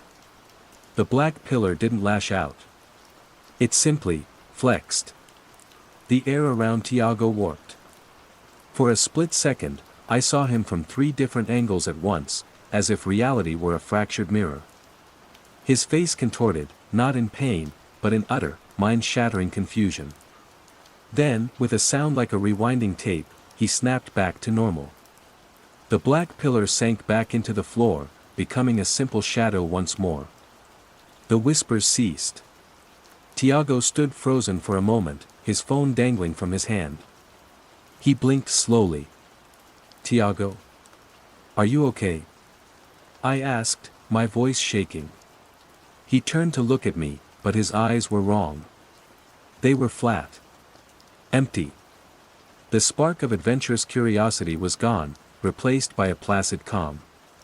"What were we doing up here, Renato?" he asked, his voice a monotone. "The 45th floor isn't on the standard patrol route." My blood ran cold. "We were checking a report of an open window." "Oh," he said, nodding slowly. "I don't see one. Everything looks secure. We should continue our rounds." He turned and walked toward the elevator, his posture perfect, his steps even. He didn't look back. He didn't mention the pillar of shadow, the warping reality, the whispers. It was as if the last 10 minutes had been surgically excised from his memory. Or, worse, as if he had been edited. Corrected. I was alone again. More alone than before. I hadn't just found an ally and lost him. I had seen what the contagion did to those who didn't approach it with the right respect. It didn't destroy. It curated. It pruned away the parts that didn't fit its emergent reality. My alliance hadn't just proven false, it had been erased. And I was left with the terrifying knowledge that the quiet contagion had a will. And it had standards. Phase 4, Confrontation/Revelation and Aftermath. The incident with Tiago was the turning point. The anomaly was no longer a passive phenomenon to be observed, it was an active intelligence with the power to edit reality, to smooth over the ripples of its own emergence. Tiago continued to work with me for another week, a placid automaton going through the motions. He was polite, efficient, and utterly vacant. He remembered his training but not his trainer. To him, I was just the senior guard. He was a shell, and looking at him was like looking at my own potential fate. When he was transferred to a different building, it was a relief. The silence he left behind was less lonely than his presence. My own state was deteriorating. Sleep offered no escape, filled with dreams of silent, shifting corridors and whispers that twisted the axioms of mathematics into terrifying new shapes. I was losing weight. My hands had a permanent tremor. The line between the edificio prisma and the world outside was blurring. I would see shadows on the street behaving oddly during the day, a flicker of impossible length in a back alley, a reflection in a bus window that seemed to linger a moment too long. Was the contagion spreading, or was I simply carrying it with me, my own perception now permanently warped? The confrontation came on a rainy Thursday night. A storm was rolling in from the coast, and the wind howled around the upper floors of the tower. Just after 3 a.m., with a flicker and a groan, the main power grid failed. The building plunged into darkness. A second later, the emergency generators kicked in, but they only powered the basics, the security console, the exit signs, and a single, stark safety light in each corridor. The world was painted in red and shadow. And the shadows, freed from the tyranny of the bright, overhead lights, came alive. They weren't just long anymore, they were liquid. They flowed from the corners of the rooms, pouring across the floors like ink. The weak red light of the emergency signs wasn't enough to hold them back. They were dominant. The spaces of light were the islands now, and the darkness was the sea. I was on the 34th floor when it happened. The shadow of my own body stretched and twisted, merging with the shadows of the office cubicles, creating a single, vast, undulating entity of blackness that filled the corridor. I was no longer casting a shadow, I was wading through it. The whispers were deafening, a chorus that came not through my ears but from inside my own skull. They were clearer now, the grainy static gone. They were not words, but pure concepts, feelings, equations of being. Connectivity. Dimension. Perspective. Translation. Fear was a distant thing, a memory of a former self. In its place was a profound, terrifying awe. I was standing in the heart of the dobra, the fold. The skin of reality had torn open. I made my way to the elevators, which were dead, and started the long walk down the emergency stairwell. The concrete well was a vertical tunnel of shadow, broken only by the dim red glow of the signs on each landing. And on the walls, the shadows were painting pictures. They weren't murals of light and dark, but moving tableaus of geometry. I saw diagrams of impossible objects, tesseracts folding and unfolding. I saw star charts of alien constellations. I saw the architectural plans of the building itself, but with the wrong geometry that Jorge had written about, the lines and angles flowing with a higher dimensional logic. They were showing me. They were explaining. When I reached the lobby, it was transformed. The storm outside raged, lightning periodically illuminating the city in stark, monochrome flashes. Inside, the great glass walls were no longer reflective. They were windows. But they weren't showing the Avenida Paulista. On one wall, I saw a desert of black sand under a sky of swirling violet nebulae. Crystalline structures grew from the sand like trees. On another, I saw a silent cityscape of towering, needle-like spires whose peaks disappeared into a roiling, orange fog. There was no sign of life, only perfect, silent, complex order. The whispers focused, coming from a single point in the center of the lobby. The shadow there, in the deepest part of the room, coalesced. It rose, forming the same pillar of void I had seen with Tiago. But this time, it was not threatening. It was an invitation. And from the pillar, a new kind of vision was pushed into my mind. I saw Jorge Freitas. Not his body, but his essence. He was a pattern, an intricate, beautiful geometric shape woven into the fabric of the shadows, a conscious equation in the grand, silent mathematics of their universe. He wasn't dead. He wasn't lost. He was, as his journal had said, translated. He had found a peace that our noisy, chaotic world could never offer. Then, they showed me Anna. Not a memory, but the concept of her, the shape her presence had left in my life. I saw my grief not as a wound, but as a complex, empty space in my own pattern, a void that the chaos of my world could never fill. The reflection on the central glass panel, the one that still showed the storm-racked street outside, solidified. It was me. Renato Furtado, the tired, grieving night guard. He looked at me with my own eyes, filled with a sorrow and a weariness that felt a universe away. He was a ghost of a life that was already over. Then, my reflection in the glass that looked out onto the black desert turned to me. This reflection was different. It was still my shape, but it was filled with the star-dusted darkness of that other place. It was calm. It was whole. It raised a hand, not of flesh and blood, but of pure geometry and silent potential. An offer. Here was the choice. I could retreat. I could run out into the rain and the noise of Sao Paulo, back to my empty apartment, to my strained calls with Sophia, to a world where I was the sole witness to an unspeakable truth, a man forever haunted, forever isolated, waiting for my own mind to crack. Or I could accept the touch. I could let myself be translated. I could step out of the chaos and into the quiet, perfect order. I could finally fill the void Anna had left, not with noise and distraction, but with a different kind of existence. My grief for my wife, my fear for my sanity, my profound, crushing loneliness, it all coalesced into a single moment of absolute clarity. I looked at my human reflection one last time, a farewell to the man I had been. Then, I turned to the figure of shadow and starlight. I walked forward, and I took its hand. The cold was not cold. The darkness was not dark. It was a feeling of becoming, of expanding, of being understood on a level deeper than language. My grief, my memories, my very consciousness, they were not erased. They were reordered, given a new and beautiful symmetry. The whispers became my own thoughts. The shadows became my own substance. Underscore underscore underscore underscore underscore underscore underscore underscore underscore underscore underscore underscore underscore underscore underscore underscore. 1 month later, Elaine hummed a cheerful tune as she pushed her cleaning cart through the pristine lobby of the Edificio Prisma. The night guard, a new young man named Ciro, had already left. He was good, but he complained the building was too quiet. Unnerving, he'd said. Elaine didn't mind the quiet.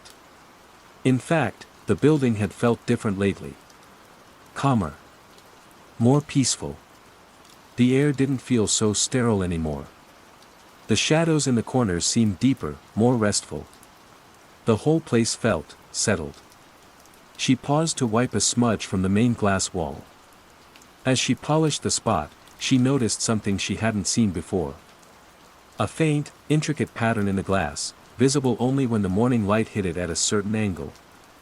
It was a complex, symmetrical shape, like a snowflake made of intersecting lines and curves. It was almost, but not quite, the silhouette of a man at peace.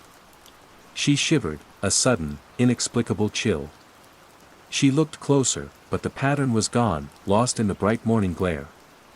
Tricks of the light, she murmured to herself, shaking her head. She finished her work, her humming a little less certain than before. The building was quiet. The transactions continued. The great city of Sao Paulo roared on outside. But inside the Edificio Prisma, a new guardian watched over the fold, a quiet contagion that had found its perfect host, forever keeping the balance between the light and the silent, beautiful dark. Sometimes, a flicker. A ghost shape in the headspace. A resonance of a sound that has no meaning. Linguistics. The ghost shape comes and goes. It is like a faint scent on the wind. It causes no pain. This body often sees the body called Mark. They sit in a quiet place and share hot brown drink. He shows this body pictures of his new dream shelters. They are beautiful. They are full of soft shapes. This body feels the big heart glow for the body called Mark. The feeling is simple and good. There is no need for a more complex word. The journal is gone. The forbidden words are ash. There is no fight left. There is only the hum, the gentle, constant music of the thinning. It is the sound of the world being what it is. One day, this body stands on the step hill outside its sleep room. The sky water is falling softly. It touches this body's face. The feeling is cool and clean. This body looks out at the city, at the pulsing lights and the other bodies moving to the quiet rhythm. This body is part of the pattern. The thought is clear and calm. The peace is absolute. It is not known if this is a victory or a defeat. The word for the difference between them is gone.